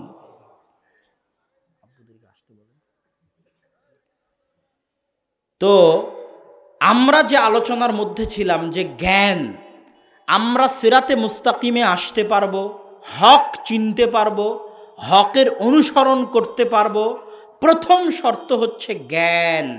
জ্ঞান লাগবে, জ্ঞানই হচ্ছে ইসলাম। এই জন্য আল্লাহ এবং আল্লাহর রাসূল সবচেয়ে বেশি গুরুত্ব দিয়েছেন জ্ঞানের উপরে। এত গুরুত্ব, অবাক হয়ে যাবেন। রাসূল সাল্লাল্লাহু আলাইহি ওয়াসাল্লাম বলছেন, ইন্নাল্লাহা লা ইয়ান্তাসিউল ইলমা। আল্লাহ সুবহানাহু ওয়া তাআলা জ্ঞানকে মানুষের মধ্যে থেকে ছিনিয়ে নেবেন না, বরং জ্ঞানকে উঠিয়ে নেবেন আলেমদের মৃত্যুর মাধ্যমে। ফাইদা আলাম ইয়াবকা আলেমান, যখন কোনো আলেম বাকি থাকবে না, ইত্তাখাযান নাসুর উসান জোহালা, মানুষ জাহেলদেরকে আলেম বানিয়ে নিবে, নেতা বানিয়ে নিবে। ওই জাহেল অজ্ঞ মূর্খকে জিজ্ঞেস করবে, ফাফতাউ বিগাইরি ইলমিন, ওই জাহেল অজ্ঞ মূর্খ বিনা জ্ঞানে ফতোয়া দিবে। ফাদল্লু ওয়া আদল্লু, নিজেও পথভ্রষ্ট হবে, অন্যকেও পথভ্রষ্ট করবে। আর এক হাদিসে রাসূল সাল্লাল্লাহু আলাইহি ওয়াসাল্লাম বলছেন, কিয়ামতের পূর্ব মুহূর্তে আসমান থেকে মূর্খতা বর্ষণ হবে। কি বর্ষণ হবে? মূর্খতা বর্ষণ হবে, আর জ্ঞান উঠিয়ে নেওয়া হবে, আর মানুষের মধ্যে মূর্খতা বর্ষণ হবে। তাহলে মানুষের পথভ্রষ্ট হয়ে যাওয়ার মূল কারণই হচ্ছে মূর্খতা। মানুষের পথভ্রষ্ট হয়ে যাওয়ার মূল কারণই হচ্ছে অজ্ঞতা। এই জন্য জ্ঞান চর্চার গুরুত্ব, জ্ঞান অর্জনের গুরুত্ব সীমাহীন ও অপরিসীম। আজকে দেখবেন পুরো মুসলিম উম্মাহে অনেক রকমের চর্চা আছে, কিন্তু জ্ঞানের চর্চা নাই। আপনাকে বুঝাই আমি, আজকের এই যে প্রোগ্রাম হচ্ছে, এরকম গোটা বাংলাদেশে এখন 50-100 প্রোগ্রাম হচ্ছে, আজকে হতে পারে সারা বাংলাদেশে। আমি আধা ঘন্টা 1 ঘন্টা যাবৎ আপনাদের সামনে বক্তব্য দিচ্ছি। এই আধা ঘন্টা 1 ঘন্টা যদি আমি আপনাদেরকে বক্তব্য না দিয়ে আপনাদেরকে যদি আলিফ বা তা সা শিখাতাম, যারা কোরআন জানেন না তাদেরকে কোরআন শিখাতাম, যার দোয়া মুখস্থ নাই তাকে দোয়া মুখস্থ করাতাম, তাহলে 1 ঘন্টা বক্তব্যের চাইতে বেশি উপকার হতো। কথা কি বুঝতে পারলেন? এটা হচ্ছে জ্ঞানের চর্চা। কিসের চর্চা? জ্ঞানের চর্চা। একটা প্রোগ্রাম আবেগের বহিঃপ্রকাশ, একটা মিছিল আবেগের বহিঃপ্রকাশ, একটা মানববন্ধন আবেগের বহিঃপ্রকাশ। এটা করতে ভালো লাগে, করতে মজা পাওয়া যায়, আনন্দ পাওয়া যায়। কিন্তু কালকে বলেন যে কোরআন শেখানো হবে প্রতিদিন আসর পর, একটা মানুষও পাবেন না। তাহলে এটাই হচ্ছে মূর্খতা বর্ষণ হবে, আর জ্ঞান উঠিয়ে নেওয়া হবে। এতগুলো মানুষ, যতগুলো মানুষ আজকে বক্তব্য শুনতে আসছে, আপনি কল্পনা করেন এতগুলো মানুষ যদি জ্ঞানী হয়, সামান্যতম কোরআন নিজে পড়তে পারে, কোরআন বুঝতে পারে, তারা দোয়া সব মুখস্থ আছে, দোয়ার অর্থগুলো বুঝতে পারে, এরকম সামান্যতম যদি জ্ঞানী হয়, সমাজের চেহারা পাল্টে যাবে না? যাবে না? অবশ্যই যাবে। জ্ঞানী বিপ্লব আনতে পারে, এবং অজ্ঞতা মূর্খতাই সমাজকে ধ্বংস করতে পারে। এই জন্য যারা উপস্থিত আছেন, যারা আয়োজন করেছেন, সকলের প্রতি আমার উদাত্ত আহ্বান যে মসজিদে মসজিদে, গ্রামে গ্রামে জ্ঞানের চর্চা বাড়াতে হবে। জ্ঞান আসল, জ্ঞানের চর্চা বাড়াতে হবে।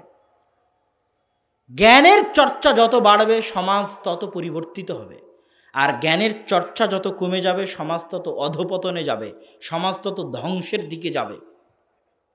রাসূল সাল্লাল্লাহু আলাইহি ওয়াসাল্লাম এই জন্য জ্ঞানের ফজিলত বর্ণনা করতে গিয়ে বলছেন যে লা ইস্তাগফিরু লিতালিবিল ইলম, একজন জ্ঞান অন্বেষণকারীর জন্য ক্ষমা প্রার্থনা করে, আল্লাহ সুবহানাহু ওয়া তাআলার নিকটে ক্ষমা চায়, সারা পৃথিবীর সবাই, এমনকি মাটির পেটে থাকা পিঁপড়া এবং পানির পেটে থাকা মাছ পর্যন্ত তার জন্য ক্ষমা চায়।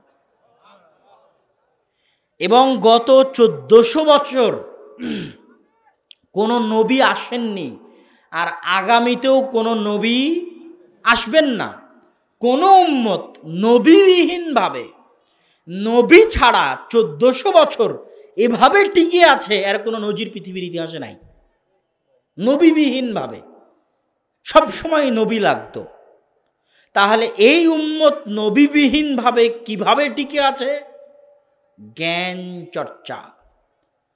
নবীর পরে তার ওয়ারিস, তার জ্ঞানের ওয়ারিস, কোরআন এবং হাদিসের জ্ঞানের ওয়ারিস আলেমগণ হয়ে গেছে। ইন্নামাল উলামা ওয়ারাসাতুল আম্বিয়া, আলেমগণ নবীদের উত্তরাধিকারী। লা ইউরিসুনা দিনারাম ওয়ালা দিরহাম, আলেমগণ দিনার দিরহাম উত্তরাধিকার সূত্রে রেখে যাননি। কি গেছেন? কোরআন এবং হাদিস উত্তরাধিকার সূত্রে রেখে গেছেন। তখন আল্লাহর রাসূলের যে নবুয়তের দায়িত্ব ছিল, এটা প্রতি যুগে যুগে আল্লাহ মুজাদ্দিদ পাঠিয়ে, মুজতাহিদ পাঠিয়ে সেই কাজকে চালু রেখেছেন। ইবনু তাইমিয়া পাঠিয়েছেন, ইবনু হাজার আসকালানি পাঠিয়েছেন, আলবানি পাঠিয়েছেন, যুগের ভেদে বিভিন্ন গ্রামে বিভিন্ন অঞ্চলে আলেম ওলামা পাঠিয়েছেন। এইভাবে আলেম ওলামার জ্ঞান চর্চার মাধ্যমে এখন পর্যন্ত দিন টিকে আছে, এবং জ্ঞান চর্চা যতদিন চলবে ততদিন দিন টিকে থাক, যত কমবে সমাজ থেকে ইসলাম তত উঠে যাবে। এবং আজকে মুসলিম বিশ্বের যে অধপতন, এই অধপতনগুলোর মৌলিক কারণ, স্পেনে মুসলমানদের পতন হয়েছে, সেখান থেকে মুসলমানরা নাই, শেষ হয়ে গেছে। ভারতে মুসলমানদের পতন হয়েছে, 150, 200, 250 বছর যাবৎ এখনো মুসলমানেরা আছে। আরাকান রোহিঙ্গায় মুসলমানদের পতন হয়েছে, মুসলমানদের কোনো অস্তিত্ব নাই। চীনের সিনকিয়াংয়ে মুসলমানদের পতন হয়েছে, মুসলমানদের কোনো অস্তিত্ব নাই। তাহলে ভারতের মুসলমানদের সাথে রোহিঙ্গার চীনের সিনকিয়াংয়ের মুসলমানদের পার্থক্যই হচ্ছে জ্ঞানের চর্চা। ভারতে যখনই পতন হয় মুসলমান শাসনের, আর ব্রিটিশরা আসে, তখন ঘরে ঘরে মাদ্রাসা তৈরি হয়ে গেছে, কওমি মাদ্রাসা। এই মাদ্রাসাগুলোর জ্ঞান চর্চার ফলেই আজ পর্যন্ত দিন টিকে আছে, এবং মাদ্রাসাগুলো হচ্ছে দিনের দুর্গ। যত জ্ঞান চর্চা বাড়বে সমাজে, তত সমাজ পরিবর্তিত হবে। এই জন্য আমার একটা কথা, বক্তব্যের সব অংশ ভুলে গেলে এ অংশ ভুলে যাবেন না, কোনো মুসলমানের মৃত্যু বরণ করা উচিত নয় কোরআন না শিখে। কি না শিখে বলেন তো? কোরআন না শিখে। কোনো মুসলমানের সন্তানের বড় হওয়া উচিত নয় কোরআন না শিখে। কোনো মুসলমানের মৃত্যুবরণ করা উচিত নয় কোরআন না শিখে। আপনার শপথ থাকা উচিত, দৃঢ় শপথ, যে আমি মরব না কি না শিখে বলেন তো? কোরআন না শিখে। এবং আপনি আপনার সন্তানকে বড় করবেন না কি না শিখিয়ে? কোরআন না শিখিয়ে। কোরআনবিহীন জীবন বরকতবিহীন জীবন। কোরআনবিহীন জীবন পশু পাখি কুকুর শৃগালের মতো জীবন। যে জীবনে সকালে কোরআন পড়া হয়নি, সন্ধ্যায় কোরআন তেলাওয়াত হয়নি, যে বাড়িতে কোরআন তেলাওয়াত হয়নি, ওই বাড়ি অন্ধকার কবর। ওই বাড়ি কি বলেন তো? অন্ধকার কবর। এবং যে ব্যক্তি নিজে সকালে কোরআন পড়েনি, সন্ধ্যায় কোরআন পড়েনি, তার জীবন কুকুর শৃগালের মতো জীবন, বরকতবিহীন জীবন।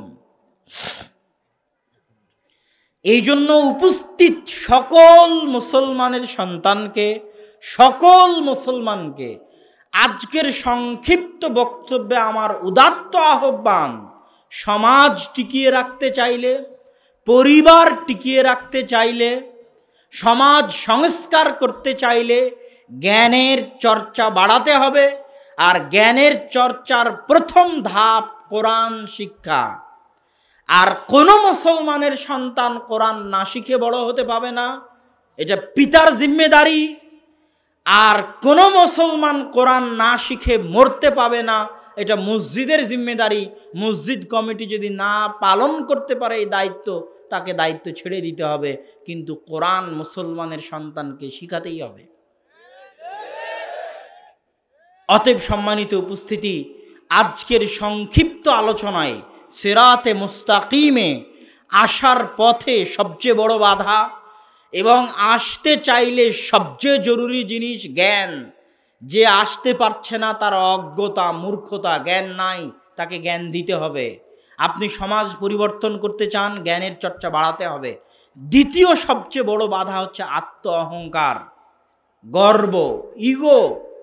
যে এতদিন যেটা করে আসতাম সেটা ছাড়বো কেমন করে, আমি এত বড় পদের অধিকারী, আমি এটা করব কেমন করে, আমি এটা শিখবো কেমন করে, এখন এত বড় এমপি মন্ত্রী হয়ে গেছি, হুজুরের কাছে বসে নাকি আমাকে কোরআন শিখা লাগবে। এটা অহংকারে আঘাত লাগে। তো আল্লাহ সুবহানাহু ওয়া তাআলা আমাদের সবাইকে যেন তার দয়া এবং তার রহমত পাওয়ার জন্য, তার সাথে সম্পর্ক রক্ষা করার জন্য, তার সাথে যোগাযোগ রক্ষা করার জন্য, তার দরবার থেকে বিতাড়িত না হওয়ার জন্য, তার রহমত এবং করুণা দৃষ্টি থেকে বঞ্চিত না হওয়ার তৌফিক দান করেন, আল্লাহুম্মা আমিন। এবং তার রহমত এবং তার করুণা নিয়ে সিরাতে মুস্তাকিমে চলার, জ্ঞান অর্জন করার, সে অনুযায়ী পরিবার পরিজন, স্ত্রী সন্তানকে পরিচালনা করার তৌফিক দান করেন, আল্লাহুম্মা আমিন। এই বলে আমি আমার সংক্ষিপ্ত বক্তব্য এখানেই শেষ করছি। ওয়া আখিরু দাওয়ানা আনিল হামদুলিল্লাহি রাব্বিল আলামিন ওয়া সাল্লাল্লাহু আলান নবী। আসসালামু আলাইকুম ওয়া রাহমাতুল্লাহি ওয়া বারাকাতুহু।